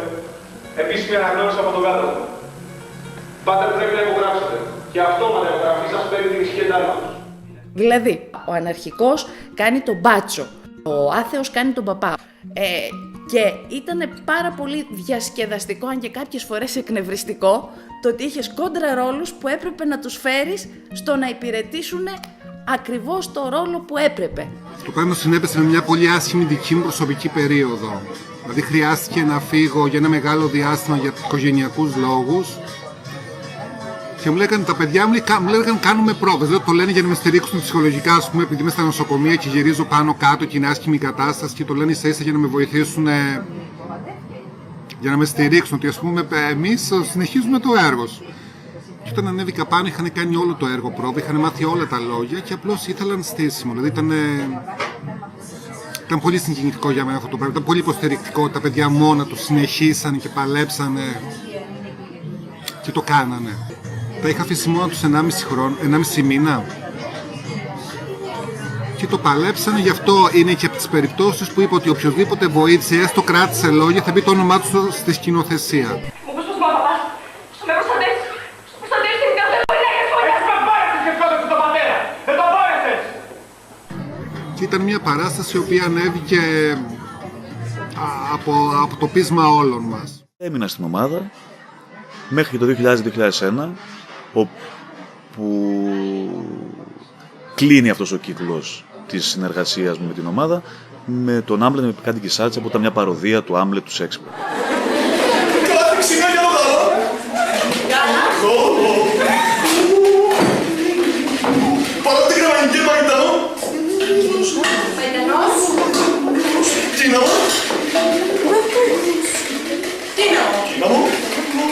Είναι ουσιαστικά μία παροδία του Άμλετ. Είναι η υπόθεση του Άμλετ όπως την γνωρίζουμε, αλλά ειδωμένη μέσα από το μαγειρίο. Έχουμε το μάγειρα, τη γυναίκα του και την κόρη του, οι οποίοι μαγειρεύουν για το παλάτι, και όλα τα πρόσωπα του έργου περνούν μέσα από το μαγειρίο, μόνο που η τραγωδία στην όλη υπόθεση προέρχεται από γκάφες του μάγειρα. Κόμες υδρότα κυλούν από το μέτωπό του. Κόψε τις πολλές άρχιδες. Ένα έργο με πάρα πολύ γέλιο, το οποίο το κοινό το αγκάλιασε τότε, θυμάμαι, με πολύ θέρμη. Και ήταν και ένας πολύ ωραίος τρόπος για να κλείσω και εγώ τη συνεργασία μου με την ομάδα. Είχε μια πεντάλεπτη κόρη, με δέρμα άσπρο, σαν το χιόνι. Χιλιά κόκκινα σαν αίμα και μακριά σαν τα μένα. Ο Τζόρνταν με είχε συγκλονίσει. Όταν είχα διαβάσει το βιβλίο, ήταν μονόλογος. Μιλάει για μια γυναίκα. Είναι εντυπωσιακό που ξεκινάει μια γυναίκα σε μια σκηνή να μιλάει σε ένα άδειο μαξιλάρι και να λέει ένα παραμύθι σε ένα παιδάκι. Το παιδί της. Και αναρωτιέται ο θεατής γιατί αυτό δεν φαίνεται στη σκηνή. Και μιλάει με απίστευτη γλυκύτητα και στη συνέχεια αρχίζει να μιλάει για τη ζωή της, να ξεκινάει από τα παιδικά της χρόνια και να δείχνει πώς είχε βιώσει την κακοποίηση από τον πατέρα μάλλον προς τη μητέρα, που χτύπαγε ο πατέρας τη μητέρα και προς την ίδια βέβαια. Μετά βρήκε το μεγάλο έρωτα, ερωτεύτηκε, έφυγε, είχε μια ελπίδα να περάσει μια όμορφη ζωή και αποδείχτηκε ίδιος και χειρότερος, γιατί τη χτυπούσε και έφερνε γυναίκες στο σπίτι, με αποτέλεσμα κάποια στιγμή αυτή να μείνει έγκυος και να έχει εγκλωβιστεί μαζί του. Και όλος ο κόσμος της και όλη η ελπίδα της και όλο το μέλλον που έβλεπε μπροστά της ήταν αυτή και το παιδί της, αποκλειστικά. Έφτιαξε λοιπόν ένα μικρό κόσμο και έζησε μέσα εκεί.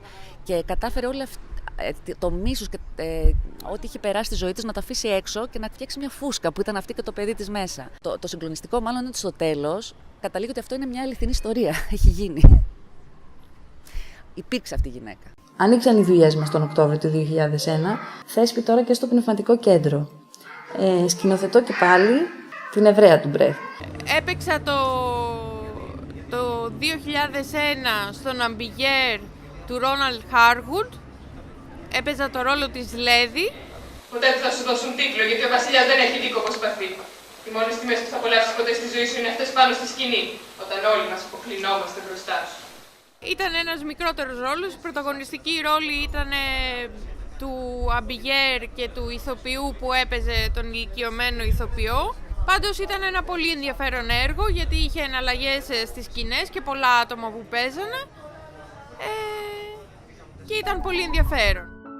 Τεχνικά η πρώτη μου παράσταση ήταν η μονόλογη του Γιάννη Ρίτσου, η τέταρτη διάσταση, που είχε σκηνοθετήσει ο Σπύρος ο Κατσαραπίδης. Ήταν ένα πάρα πολύ δυνατό κείμενο, 4 ρόλοι δηλαδή, και είχε και τη σονάδα του Σελινόφωτο στο φινάλε που είναι εντάξει πιασιάρικη τελείως.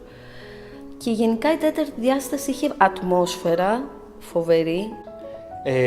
Έπαιξα το ημίβουβο πρόσωπο στη σονάδα του Σελινόφωτος με μεγάλη επιτυχία. Οι μούτζες που πέσανε από τις κουίντες ήταν εξαιρετικές. Και έπρεπε να πει, μια τάκα είχε μόνο να πει για να κλείσει η αυλαία. Τελευταία τάκα, το peak of the peak, ας πούμε, η κορυφή. Και την είπε λάθος. Δηλαδή ήταν που περιμέναμε όλοι, κρεμόμασταν από τα χείλια του και τη λέει λάθος. Τις Μάγισσες του Σάλεμ, τη δοκιμασία του Άρθουρ Μίλλερ, το είχα σκηνοθετήσει αυτό. Στην ουσία κατηγορείται κάποιος, ξέρεις, σε ένα χωριό, έχει να κάνει με το πώς αρχίσουν να κατηγορούν τους ανθρώπους για κάτι που δεν έχουν κάνει και πώς η μία κατηγορία μπορεί να εξαπλωθεί πολύ εύκολα μέσα σε ένα ολόκληρο χωριό και στο τέλος να καταλήξουν να πεθάνουν όλο το χωριό από την άδικη κατηγορία. Είναι ένα κυνήγι μαγισσών, αυτό που λέμε κυνήγι μαγισσών, είναι το έχει μετατρέψει ο Άρθουρ Μίλλερ σε έργο. Έχει να κάνει με το δικαστικό σύστημα, με τις θρησκευτικές, ας πούμε, προκαταλήψεις, με όλο αυτό το άδικο της κοινωνίας το οποίο μας ακολουθεί ακόμα και σήμερα. Το ελεύθερο ζευγάρι μου άρεσε πάρα πολύ που έπαιξα. Το ελεύθερο ζευγάρι έκανα τον άντρα, 2 άτομα παίζανε. Σε παρακαλώ, έχεις όλα τα δίκαια. Ναι, το παραδέχομαι. Είμαι ένας Ελληνίδιος, ένας Βάπερδος. Σου ορκίζομαι όμως ότι η τελευταία φορά που σε κάνω σε τέτοια κατάσταση. Και τι με νοιάζει εμένα! Δεν καταλαβαίνεις πια πως δεν με νοιάζει τίποτα από τι κάνεις! Τίποτα! Ούτε εσύ, ούτε η ιστορία σου, ούτε οι γυναίκες σου, οι ίδιες! Παράσταση που σκηνοθετούσε ο Μάρκος. Έπαιζε η Κατερίνα Ιγκλητσιώτη, επίσης ηθοποιός σήμερα, και ο Σάκης Σοτσιούτης, επίσης ηθοποιός και δάσκαλος. Ωραία παράσταση. Είχαμε μπλέξει λίγο τα φώτα με τα χρονικά επίπεδα, γιατί είχαμε 15 διαφορετικές εναλλαγές στους φωτισμούς, αλλά ήταν από τις ωραίες παραστάσεις. Ο Επιθεωρητής έρχεται, πάρα πολύ ωραίο έργο. Αυτό το έχει σκηνοθετήσει η Γλίκα Ιτσιάνα Είχε να κάνει με το... Είναι λίγο αντικαπιταλιστικό έργο. Μια οικογένεια, ας πούμε, μεγιστάνων. Σκοτώνεται η υπηρέτρια. Έχουν μια υπηρέτρια αυτή εκεί μέσα. Και τέλος πάντων σκοτώνεται το κορίτσι επειδή ερωτεύτηκε κάποιον κτλ. Και φυσικά είναι επιθεωρητής από το πουθενά και αρχίζει και βγάζει όλα τα άπλυτα στη φόρα του καθενός για να μάθει ποιος είναι ο ένοχος για το θάνατο του κοριτσιού. Η τελευταία που ήμουνα ήταν το «Με δύναμη από την Κηφισιά» και Χαΐδης Χαβιαρά. Η Νάνση 40 είχε κάνει τη σκηνοθεσία και έκανα τη Φωτεινή. Μεγάλο σκηνικό. Είχαμε κάνει φοβερό σκηνικό εδώ πέρα. Ήταν πάρα πολύ ωραία. Είχαμε περάσει τέλεια.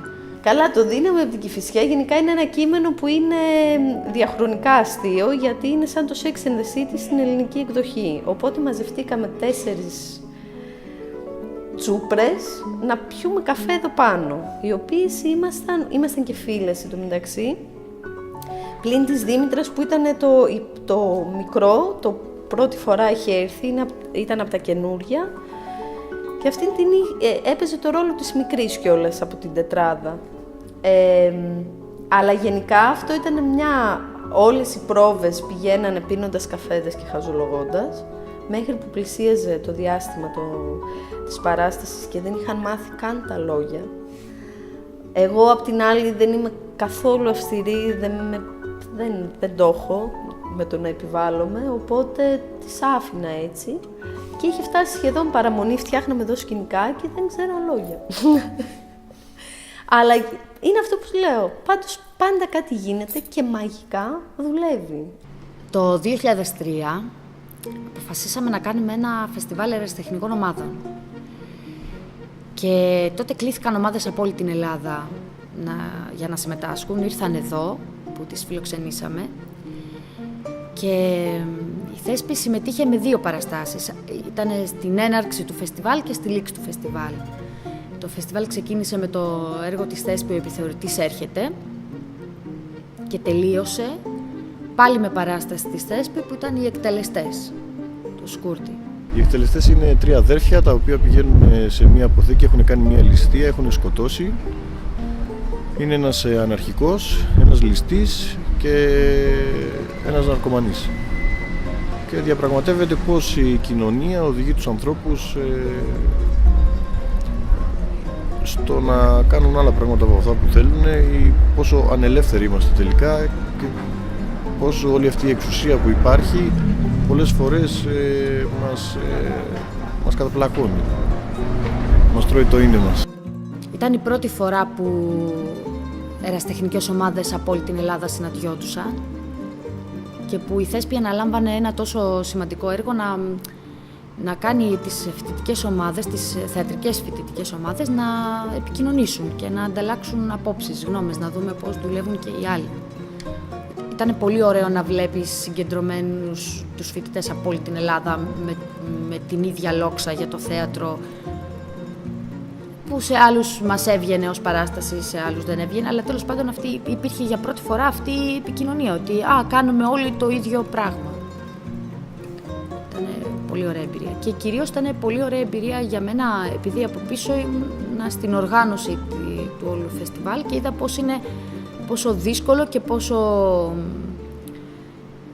και πόσο ωραίο ταυτόχρονα είναι και προκλητικό να μπορείς να συντονίσεις 6-7 ομάδες και παραστάσεις με τις απαιτήσεις τους. Κατόπιν το Μάρτιο του 4, σε ένα χωροθέατρο που είχαμε ανεβάσει εξ ολοκλήρου δικιά μας σύλληψης και παρασκευής, το «Ζωηρεύοντας τη ζωή μας», ένα μικρό ρολάκι, εκεί κάναμε τα σκηνικά και παίξαμε ένα μικρό ρολάκι με τον Βασίλη τον Κύρο, κάναμε τους κλόουν, οι οποίοι εισήγαγαν τον κόσμο στο κυρίως έργο που παίζανε τα παιδιά.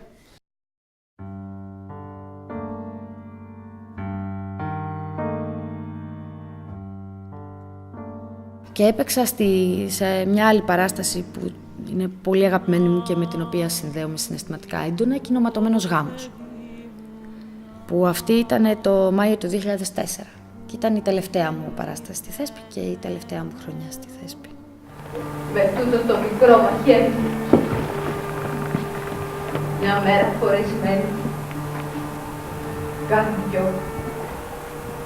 κάνει 3 τα τανιώνα. Δυο παλικάρια μείναν ξερά, με πανιασμένα τα χείλια.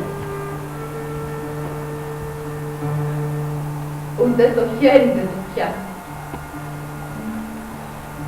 Μα εκείνο μπαίνει παγωμένο στην ξαφνιασμένη μας καρδιά. Οι θεατές του Ποντίκα ήταν μια παράσταση της Δήμητρας, της Θωμαΐδου, ωραίες ερμηνείες, 4 άτομα, συμμαζεμένα πράγματα. Είχαμε κάνει έναν αυτοσχεδιασμό με την Άρση της Σαράντη, το θρίλερ του έρωτα του Γιάννη του Σκούρτη, στο οποίο είχαμε βάλει μέσα και στοιχεία τάγκο, χορογραφίας, είχαμε κάνει τα φώτα μας, ένα πολύ ωραίο κείμενο. Ξερό, όπως είναι τα κείμενα του Σκούρτη, αλλά αληθινό, το οποίο έκλεινε με τελευταία φώτα, ήταν ένα στρώμα το οποίο είχαμε βγάλει στο προσκήνιο μπροστά στη σκηνή με χαμηλά φώτα. Η Νάση ήταν εξαπλωμένη στην ποδιά μου και έλεγα τον μονόλογο που έκλεινε τον αυτοσχεδιασμό μας και εκεί που της χάιδευα τα μαλλιά της έλεγα «Καλές θάλασσες, μωρό». Ήταν η μόνη φορά που κατάφερα να κλάψω επί σκηνής στη Θέσπη, είτε με αυτοσχεδιασμό είτε με παράσταση να τρέχει. Η πρώτη και τελευταία ήταν μοναδική εμπειρία. Μετά νομίζω η Δήμητρα η Θωμαΐδου το έγραψε στο Λεύκομα και έμεινε ως ευχή. Η βιοχημία είναι του Μάτεση. Είχε κάτι ότι θα γινόταν στο τέλος μια πυρηνική καταστροφή και έτσι τελείωνε κιόλας με αυτή την καταστροφή. Ότι θα ερχόταν το τέλος του κόσμου και έδειχνε κάποιες σχέσεις ανθρώπων μεταξύ τους. Το Παρανάδα ήταν μια άλλη ιστορία. Αυτή η παράσταση είναι μια πονεμένη ιστορία για όλους όσους συμμετείχαν. Γιατί ήταν το φινάλε για πάρα πολλούς ανθρώπους. Αυτή την ξεκινήσαμε χωρίς μια θεματολογία, τη χτίσαμε μόνοι μας. Δηλαδή ο καθένας έβαλε το κομμάτι του σύμφωνα με το χαρακτήρα του και την δέσαμε με μια κοινή θεματολογία. Αυτό βέβαια δεν ανέβηκε τελικά ποτέ γιατί έσπασε κλασικά μέσα από τη Θέσπη, με την έννοια από την ομάδα. Σκηνοθέτησα μετά το 2005-2006 το Σεσουάρ για δολοφόνους, το οποίο είχε ανέβει με τον τίτλο «Σκέτη τρέλα, φόβος και παράνοια στο κομμωτήριο». Ένας τίτλος τον οποίο είχα συλλάβει προσωπικά, καθότι δεν θέλαμε να έχουμε ζητήματα με τα πνευματικά δικαιώματα και μπλεξίματα. Εξαιρετική επιτυχία. Είχαμε πάρει και παράταση σχεδόν μια εβδομάδα από πάνω και προσωπικά μία από τις καλύτερες εμπειρίες που έχω ζήσει. Το 2006 μπήκα εγώ. Το πρώτο που κάναμε ήταν το The Man Who. Μα γι' αυτό θα καταστραφεί! Θα ζήσουμε κι άλλο! Που ήταν βασισμένο σε ανθρώπους που έχουν διάφορες ψυχασθένειες κλπ, διάφορα σύνδρομα. Και αυτή ήταν μια πολύ, πολύ ιδιαίτερη δουλειά. Ήρθαν μέχρι από την ιατρική σχολή, ήρθε ο κόσμος και μας έλεγαν πόσο πιστικό τους φάνηκε και πόσο αληθινό. Σας παρακαλώ, μην ενάψετε το κερί.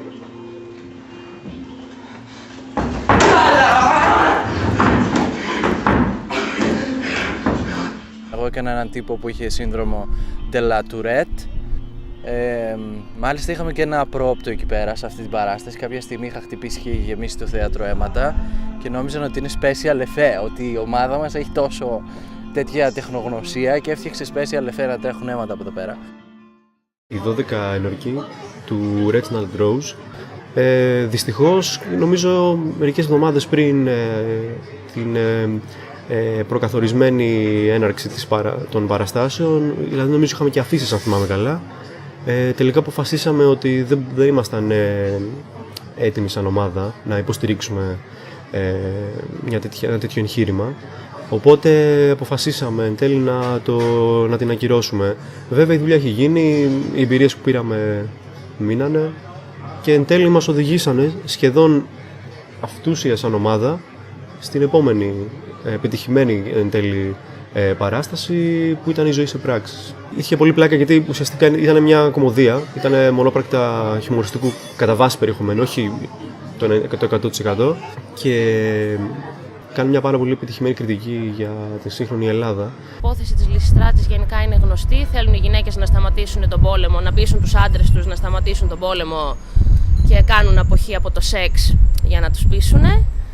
το οποίο γενικά το κάναμε λίγο πιο μοντέρνο, ας πούμε. Χρησιμοποίησαμε δηλαδή μουσική από την παράσταση του Κραουνάκη, Λίνα Νικολακοπούλου και τέτοια, και κάναμε χορογραφίες, τις οποίες βοήθησα και εγώ, ρε παιδί μου, την κοπέλα που σκηνοθετούσε να φτιάξουμε τις χορογραφίες.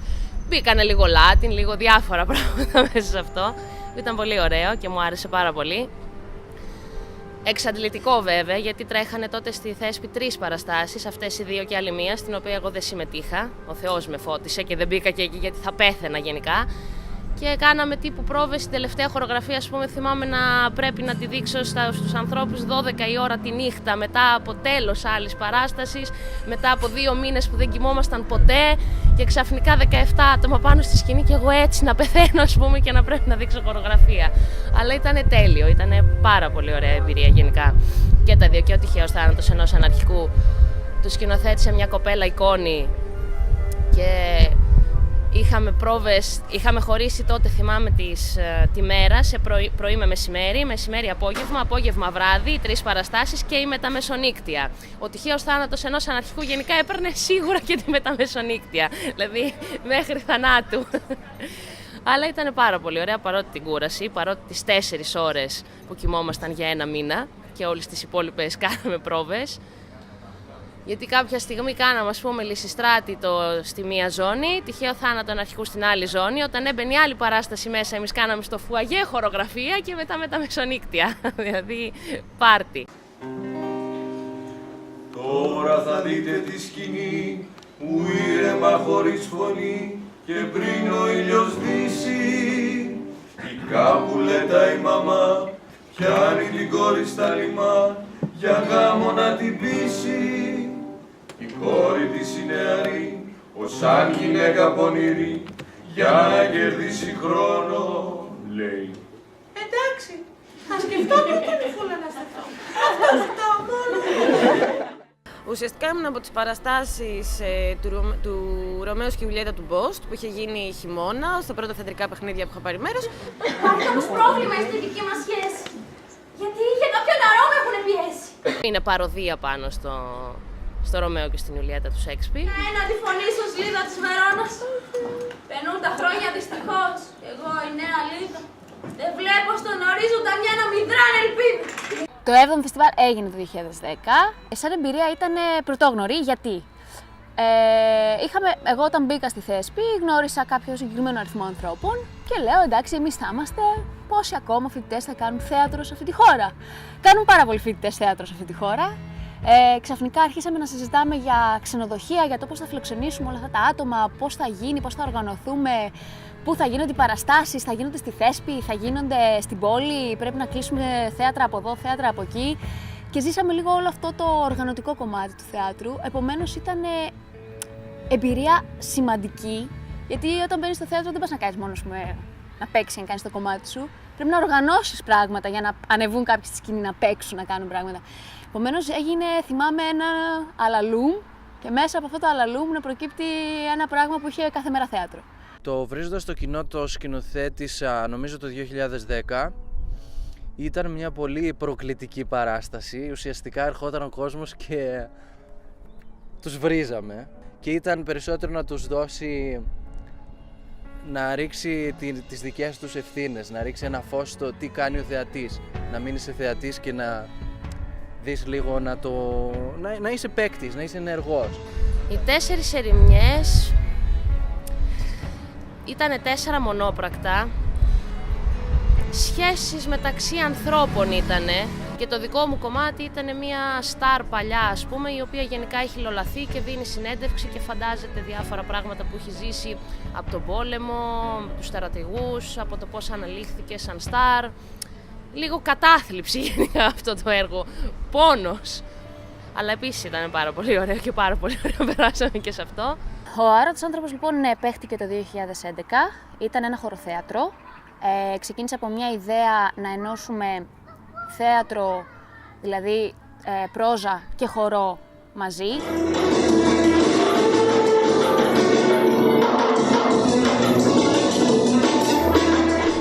Είχε σαν θεματολογία κυρίως ήταν κοινωνικό, δηλαδή η λέξη αόρατος άνθρωπος πιο πολύ δηλώνει τον άνθρωπο αυτόν που μπορεί να μην φαίνεται στην κοινωνία, αλλά έχει κάποια συγκεκριμένη προβλήματα και έχει στιγματιστεί από κάτι. Το στίγμα είναι μια κοινωνική κατασκευή. Είναι η αντανάκλαση του πολιτισμού μιας κοινωνίας και όχι μια ιδιότητα των ατόμων.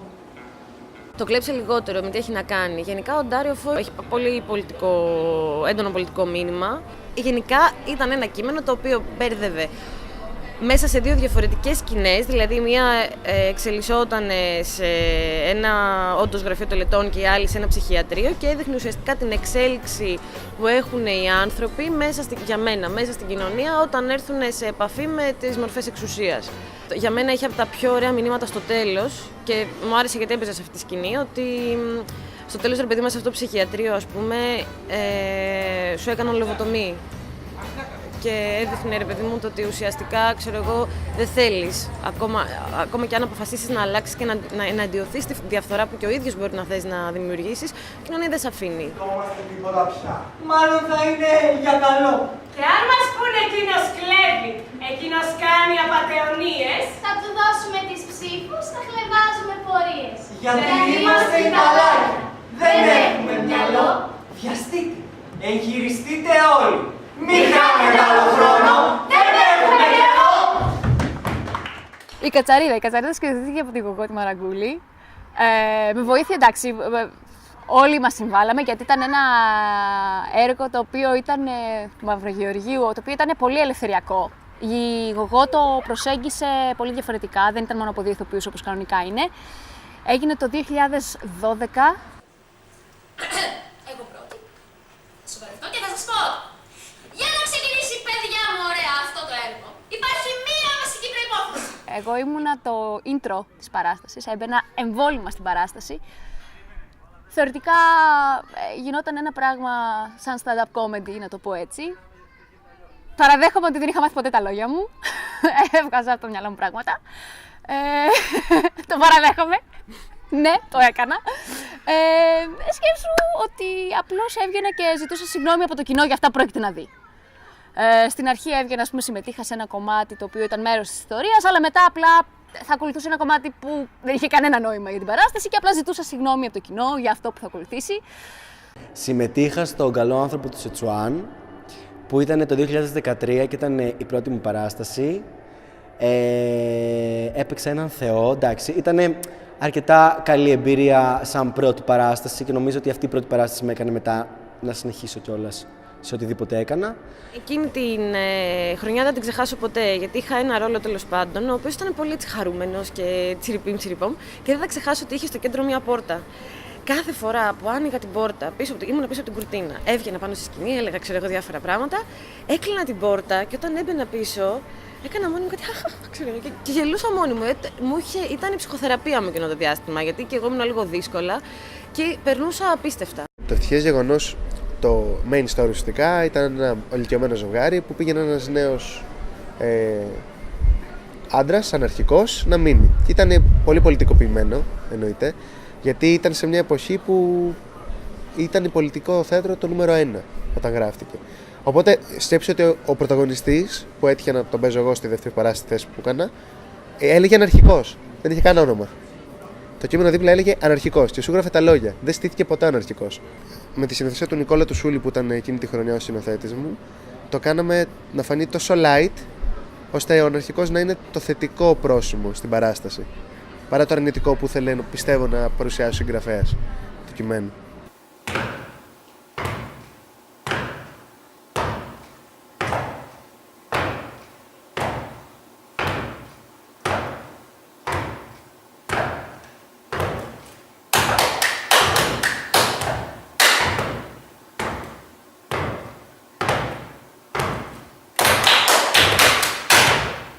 Ήταν μια πολύ δυνατή εμπειρία και όλες οι υπόλοιπες, αλλά μου άρεσε πάρα πολύ το κείμενο και ο τρόπος που συνεργαστήκαμε με τα παιδιά, γιατί γίνεται πολύ ομαδικά και μου άρεσε γιατί αυτό ήθελα στο δικό μου το μυαλό να πρεσβεύει η Θέσπη, την ομαδικότητα.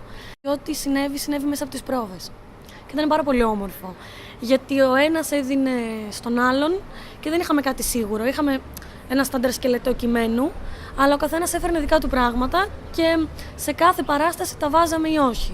Ήταν κατά βάση αυτοσχεδιαστική. Βασικά ήταν η πρώτη φορά που έπαιζε μια παράσταση που είχε επαφή με το κοινό. Δηλαδή έπαιζε λίγο και μαζί του, διαδραστικό. Του έβαζε μέσα στο σκηνικό, σε βοηθούσαν, συμμετείχαν. Ήθελε πάρα πολύ αυτοσχεδιασμό και πάρα πολλές ώρες. Το κείμενο μιλούσε κυρίως για τον εθνικό ύμνο και βασικά για τις αξίες. Αν ακόμα πιστεύουμε σε αξίες, σε ιδανικά. Και ήταν βασισμένο σε αυτό. Και για να μπορέσει να κυλήσει υπήρχαν και άλλες ερωτήσεις, όπως τι είναι για σένα άνθρωπος, τι είναι ξένος, τι είναι παγκοσμιοποίηση, αλλά κυρίως πρέσβευε το αν μπορούμε να πιστεύουμε ακόμα σε αξίες ιδανικά και αν είμαστε σε θέση να πιστεύουμε χωρίς να μας κατακρίνουν. Εγώ έγραφα πάντα. Μικρά σετσάκια, κείμενα θεατρικά, δεν ήταν κάτι που το έκανα πρώτη φορά για τη Θέσπη. Απλά δεν είχα μιλήσει γι' αυτό στη Θέσπη. Και επειδή πέρναγα μια δύσκολη περίοδο εκείνη τη φάση της ζωής μου, ήθελα να γράψω κάτι το οποίο θα έρθει ο κόσμος να γελάσει. Οπότε είχα μπει το καλοκαίρι στη διαδικασία εκείνο να γράψω κάτι τελείως καινούριο από το μηδέν για να το σκηνοθετήσω στη Θέσπη. Ήθελα να το δω παιγμένο. Και δεν ήθελα να φέρω στη Θέσπη κάτι που έχω γράψει ήδη. Ήθελα να είναι ο πιο τωρινός εαυτός μου που θα μπορούσα να είναι. Και ήξερα ότι μόνο αν γράψω κάτι καινούριο θα έβγαζα τον εαυτό μου όπως ακριβώς είμαι εκείνη τη χρονική περίοδο. Και έγραψα μια μαύρη κωμωδία. Τα καλά στερνά. Τα καλά στερνά τώρα ξεκινάνε ως κωμωδία. Και όντως έπεφτε πάρα πολύ γέλιο και το έβλεπε στον κόσμο που είχε έρθει να τον δει. Αλλά ο ιστορικός μου αυτός είχε την κωμωδία. Ήθελε να έρθει ο κόσμος να φύγει από τα προβλήματά του και όλα αυτά, γιατί και εγώ το είχα ανάγκη εκείνη την περίοδο. Και στο τέλος να φεύγουν με χαρτομάτιλο. Είχε πέσει πολύ κλάμα. Και είχα πει τη χαρακτηριστικά θέλω να τους κάνω να κλάψουν στο τέλος. Όχι επειδή ήθελα να υποφέρει ο κόσμος, αλλά επειδή ήθελα να δω τι αντίδραση θα βγάλει ο κόσμος. Ήθελα το γέλιο και το κλάμα, που είναι τα δύο άκρα, να τα δώσω σε μια παράσταση. Ήθελα να περάσουν από όλες αυτές τις διακυμάνσεις.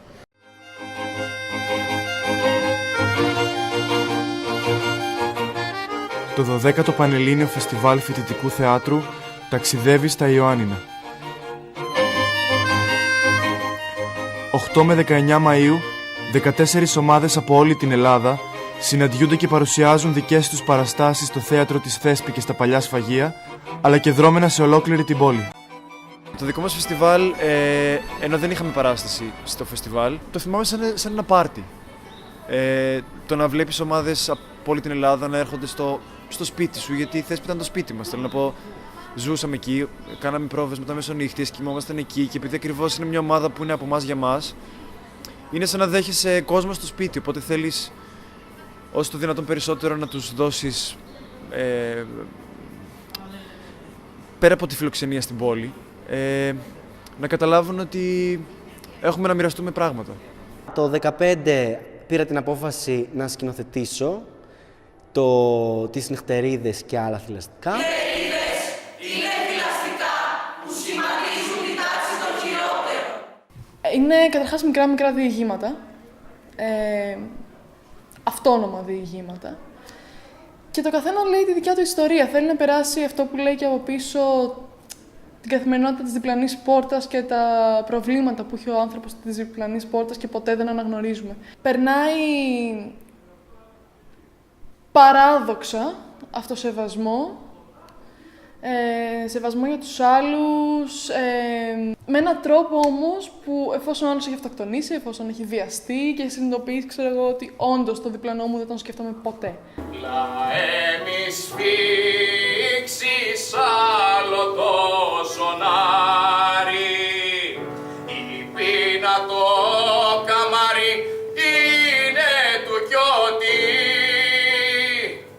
του σκλάβου που του μέλει να θαυτεί, του σκλάβου που του μέλει να θαυτεί. Είπα μερικά τραγούδια που είχε τραγουδήσει στην πρωτότυπη παράσταση ο Νίκος Ξυλούρης. Έπαιζα το ρόλο του Καραγκιόζη, για το οποίο ήμουνα πολύ χαρούμενος, πολύ διασκεδαστικός ρόλος. Και το ρόλο ενός κλέφτη που βρέθηκε σε δύσκολη κατάσταση, αναγκάστηκε να κάνει κάτι που πλήγωνε την καρδιά του και τον τρόπο ζωής του. Ήταν μια περίληψη για όλες τις δυσκολίες που έχει περάσει η Ελλάδα στην πάροδο του χρόνου, για το από πού ξεκινήσαμε και πού φτάσαμε τελικά σαν άνθρωποι και σαν χώρα. Είμαστε 4 δυνάμεις με καθήκοντες ψηλά. Η Ευρώπη να μην πάθει από τον μικρό ταλάτι. Τραλαλά, τραλαλά, τραλαλά. Και ήταν ένας ύμνος στη δύναμη του ανθρώπου όταν θέλει να αλλάξει την κατάστασή του και τον τρόπο που ζει, την πραγματικότητά του. Και στη δεύτερη χρονιά που ήταν το απόψε αυτό σχεδιάζουμε με την Σοφία Αντωνιάδη και Λιδία Μπαρτζόκα. Είναι τώρα μια παράσταση η οποία την προετοιμάζουν κάποιοι ηθοποιοί και έχουμε κάποιους ρόλους και έχουμε τους σκηνοθέτες μας.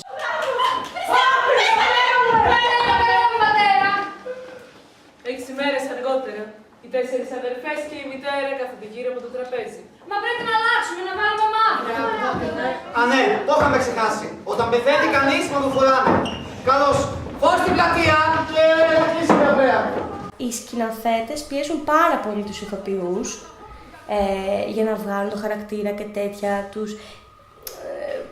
Γενικά θα τους αφήνουν λίγο να είναι πιο απελευθερωμένοι, οπότε οι ηθοποιοί σταματάνε να παίζουν κάποιες φορές και βγαίνουν τον κανονικό τους χαρακτήρα. Ήταν κάτι υπέροχο.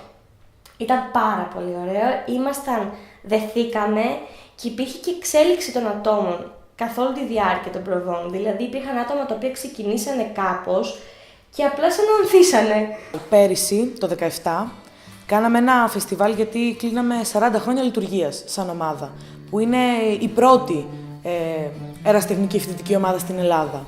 Οπότε αποφασίσαμε να κάνουμε ένα φεστιβάλ και να καλέσουμε και όλες τις υπόλοιπες ομάδες της Ελλάδος, τις ερασιτεχνικές φοιτητικές, και όλα τα παλιά μας μέλη. Δηλαδή, κάναμε ανοιχτή πρόσκληση σε πολύ παλιούς θεσπίτες ή σε όσους μπορούσαμε να έρθουμε σε επικοινωνία, τέλος πάντων, που βρίσκονται εδώ στο Γιάννη Τριγύρω, για να έρθουν να δούνε, να είναι τύπου ένα reunion και να γιορτάσουμε όλη αυτή την ύπαρξη της ομάδας.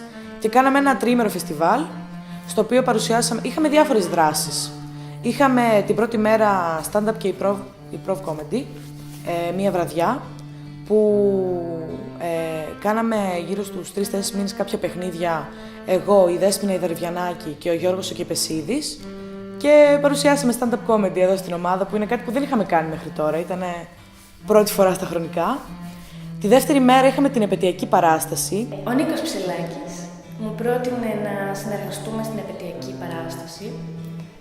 Μου άρεσε πάρα πολύ σαν ιδέα γιατί είχα σκεφτεί κάτι παρόμοιο, αλλά μου έφερε μια πιο οργανωμένη σκέψη.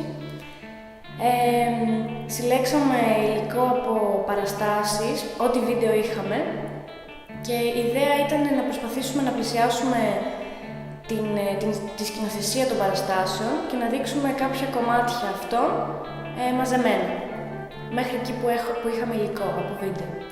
Και την τρίτη μέρα είχαμε μία ακόμη παράσταση στην Αυτογωνία του Κορτό, που πιάνει τις ζωές, βασικά πιάνει 4 αυτόχειρες συγγραφείς, τη Virginia Woolf, την Sylvia Plath, τη Sarah Kane και τον Καριωτάκη, και τους μεταφέρει σε ένα φανταστικό πλαίσιο, χρονικό και τοπικό, όπου έχουν καταφέρει να περάσουν σε μια άλλη φάση από αυτή τη ζωή και του θανάτου. Δηλαδή δεν βρίσκονται ούτε στη ζωή ούτε στο θάνατο, ξεκάθαρα. Ο θεατής βλέπει ότι υπάρχει κάποια σύνδεση μεταξύ τους, όσο και να δείχνουν ότι κάπως μισιούνται. Εν τέλει, καθώς προσπαθούν να βρουν λύση για την επικοινωνία τους, ο Καριωτάκης ως απομηχανής θεός έρχεται και τους κάνει την πρόταση ότι, ξέρετε, μπορείτε να γυρίσετε στη ζωή, αλλά δεν θα έχετε τίποτα, κανένα χαρακτηριστικό από αυτά που είχατε όσο ζούσατε ως Sylvia Plath, ως Virginia Woolf και πάει λέγοντας. Εν τέλει, οι δύο αποφασίζουν να το κάνουν, να επιστρέψουν με οποιοδήποτε ρίσκο στη ζωή, ενώ η Sarah Kane αποφασίζει να μείνει σε αυτό το στάδιο και σε ό,τι έπεται, ας πούμε, μετά, παρέα με τον Καριωτάκη. Συμμετείχα στον κοινό λόγο της Έλλη Παπαδημητρίου. Ήταν προφανώς ένα βαρύ κείμενο, γιατί μιλούσε για την προσφυγιά. Ήταν ιστορίες γυναικών που βίωσαν τον πόλεμο, την ξενιτιά. Όλες ήταν μικρασιάτισσες που μιλούσαν για αυτό που περάσανε, το οποίο ήταν πολύ σκληρό και πολύ βαρύ, γιατί δεν έχουμε ζήσει, ευτυχώς, προσφυγιά. Απλά ήθελα να το θυμίσω στον κόσμο, γιατί θεωρώ ότι ήταν ένα επίκαιρο θέμα με όλα όσα συμβαίνουν στον κόσμο και στη χώρα μας. Ο Έλβης έφυγε ήταν μια παράσταση τελείως διαφορετική με ό,τι είχα κάνει μέχρι στιγμής.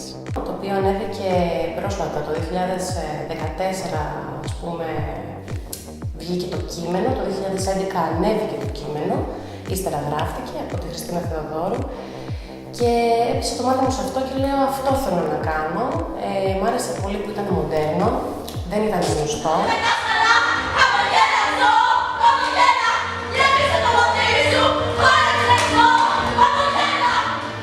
Και λέω ένα πράγμα που μας απασχολεί άμεσα είναι το πόσο αλλοιωνόμαστε σε κάποια πράγματα στην καθημερινότητά μας, πώς μπορεί να μπλέξουμε με τις παρέες μας, πούμε, και να μας επηρεάσει σε κάποιο βαθμό που ξεχνάμε ποιοι είμαστε. Και αυτό ένιωθα ότι πράγματα όπως ναρκωτικά ή η σεξουαλική μας ζωή, η διασκεδασή μας είναι πράγματα που μας απασχολούν καθημερινά και ήταν κάτι που τα ξέφραζε όλα αυτό το κείμενο. Φέτος τώρα ανεβάζουμε 2 παραστάσεις στο εαρινό εξάμηνο. Πού είσαι ρε Φάνη, το κερατό μου! Εσύ χτύρι με τον πατέρα μου! Άννη! Αφέντη μου! Άννη! Αφεντικό! Πού πάω! Φάνη μου! Φάνη μου! Καραβά!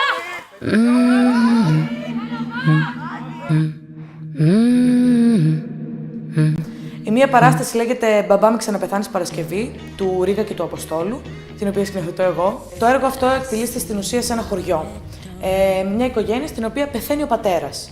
Και καλούνται οι 2 κόρες, οι οποίες μένουν μακριά στην Αθήνα, να έρθουν στο χωριό για να τον θάψουν, για να γίνει κηδεία. Αλλά μαθαίνουμε, καθώς εκτελείται η ιστορία, ότι ο πατέρας δεν έχει πεθάνει.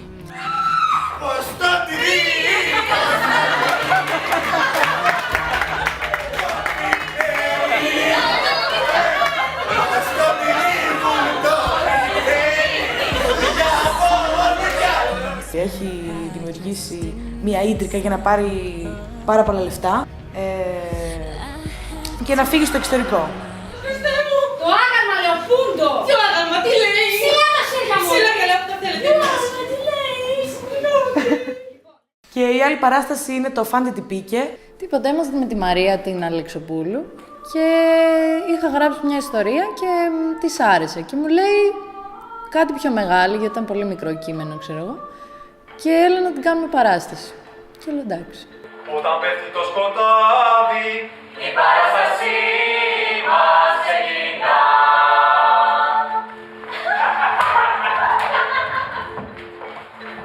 Κυρίες και κύριοι, καλώς ήρθατε στο τσίρκο Φάντε τι πήκε. Ετοιμαστείτε για ένα υπερθέαμα που θα σας αλλάξει τη ζωή. Και μετά έκατσα και την έγραψα και την έκανα θεατρική, γιατί δεν ήταν θεατρική. Και ακόμα και τώρα, άμα τη δεις, δεν έχει στοιχεία κινηματογραφικά. Είναι μια γυναίκα, ας πούμε, που είναι μια ατομικότητα, ας πούμε, είναι μόνη της και είναι ένα κοινωνικό σύνολο, που είναι το τσίρκο. Και όλη η ιστορία είναι στο πώς αυτή η κοπέλα, ξέρω εγώ, εντάσσεται σε αυτό το κοινωνικό σύνολο που είναι το τσίρκο και αφήνει πίσω ένα κομμάτι του εαυτού της, ας πούμε.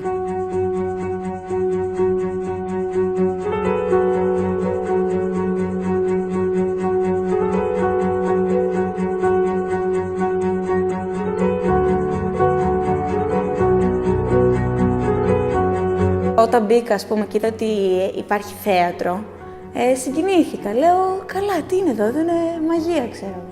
Αυτό ήταν, το θυμάμαι αυτό, όταν μπήκα, ήρθα στις υποδοχές και ήρθα εδώ και είδα το θέατρο, συγκινήθηκα, λέω, τι ομορφιά είναι αυτή εδώ πέρα, τι έχουνε, ξέρω. Η Θέσπη είμαστε αυτοοργανωμένη ομάδα.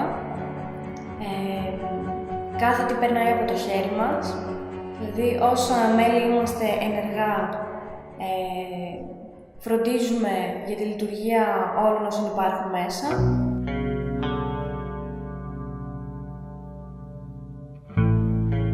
Η πρώτη φάση της ομάδας είναι τα θεατρικά παιχνίδια. Συνήθως 10, διαρκούν γύρω στον 1,5 μήνα. Γίνονται από ένα εμψυχωτή συνήθως. Και σε αυτά τα παιχνίδια στην ουσία δενόμαστε, γνωρίζουμε το θέατρο, κάνουμε κάποιες ασκήσεις πολύ σημαντικές, γιατί δεν μπορείς, κατά τη γνώμη μου, να ανέβεις πάνω στη σκηνή, να παίξεις ή να σκηνοθετήσεις ή να κάνεις φώτα, χωρίς στην ουσία να ξέρεις όλα τα γύρω-γύρω, να ξέρεις τον άνθρωπο με τον οποίο συνεργάζεσαι και να μπορείς μαζί του να κάνεις τα πάντα. Μετά ακολουθεί ένα ακόμα πιο όμορφο κομμάτι, που είναι οι αυτοσχεδιασμοί,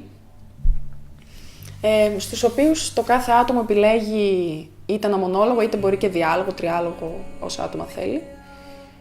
Ο οποίος μονόλογος μπορεί να είναι οτιδήποτε, από ένα κείμενο μέχρι ένα τραγούδι, μέχρι κάτι που έχει γράψει αυτός, ακόμα πιο ενδιαφέρον, το οποίο διαλέγει ένα σκηνοθέτη, έχει ενημερωθεί για το ποια άτομα σκηνοθετούν, επιλέγουν να σκηνοθετήσουν αυτοσχεδιασμούς, μπορεί να επιλέξει όποιον θέλει, να τον σκηνοθετήσει και ξεκινάμε πρόβες από μία Δευτέρα και την Κυριακή παρουσιάζονται οι αυτοσχεδιασμοί. Και μετά τελειώνουν οι αυτοσχεδιασμοί και μετά πάμε σε αναγνώσεις, φέρνουμε κείμενα, καθόμαστε, είναι πολύ βαρετό. Είναι πάρα πολύ βαρετό, γιατί διαβάζουμε, κάποια στιγμή εντάξει, θα το χάσεις. Και διαβάζουμε κείμενα και μετά αποφασίσουμε ποια παράσταση θα είναι. Η Θέσπη ανήκει στην Ένωση, να το πούμε και αυτό. Βασικά στην Ένωση ή αλλιώς Πανελλήνιος Σύλλογος Ερασιτεχνικού Φοιτητικού Θεάτρου. Συμμετέχουν ερασιτεχνικές φοιτητικές ομάδες από όλη την Ελλάδα που λειτουργούν σε πανεπιστήμια και ΤΕΗ. Σκοπός δηλαδή είναι να γνωριστούν, να ανταλλάξουν απόψεις, να προσφέρει μια ομάδα βοήθεια στην άλλη άμα χρειαστεί. Δηλαδή αν υπάρχει κάποιο πρόβλημα με το πανεπιστήμιο ή με το χώρο, αν κάποια ομάδα έχει θέμα. Ακόμα και αν υπάρχουν κάποια οικονομικά προβλήματα. Γιατί έχουμε όλοι ένα κοινό σκοπό. Ήταν πάρα πολύ ωραίες στιγμές. Η στιγμή που τελειώναμε τις δουλειές της ημερήσιας με τα μαθήματα, τρεχάματα, ιστορίες και περιμέναμε την ώρα της πρόβας. Και θυμάμαι την πόρτα κάτω στο παλιό κτίριο του Πανεπιστημίου.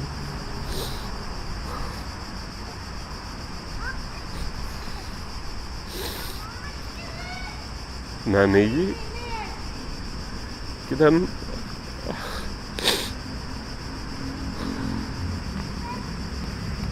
όλα τα παιδιά μαζεμένα μέσα, τα φώτα πάνω της σκηνής αναμένα, αυτή η αίσθηση ότι ανοίγει την πόρτα.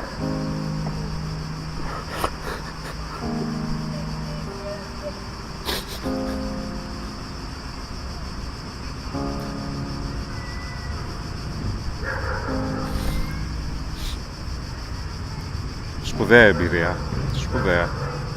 Για μένα η πιο σπουδαία εμπειρία από όλη μου τη φοιτητική ζωή ήταν η Θέσπη. Οφείλω πολλά, πάρα πολλά, για το ποιος είμαι. Μου έδωσε αυτή η ομάδα πάρα πολλά πράγματα, μου έδωσε στιγμές και ανθρώπους. Ορίμασα εδώ μέσα, κοινωνικά, προσωπικά. Και φεύγω σκέφτομαι ότι μου έδωσε ό,τι μπορεί για να σταθώ σαν ατομικότητα εκεί έξω. Η πρώτη λέξη που μου έρχεται στο μυαλό όταν ακούω Θέσπη είναι... Φιλία. Θέατρο. Οικογένεια. Συνεργασία. Οικειότητα. Οι άνθρωποι. Ομάδα. Ξενύχτη. Οικογένεια. Συντροφιά. Είναι ένα κράμα. Χρώματα. Ο ρυθμός. Η ομαδικότητα. Τσίρκο. Σεβασμός. Η ελευθερία. Έκφραση. Χαρά. Φαντασία. Συλλογικότητα.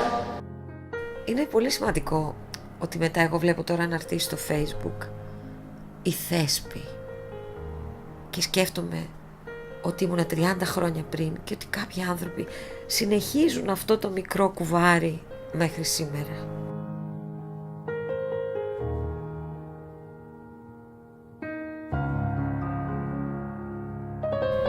Η ιστορία της Θέσπη είναι μια ιστορία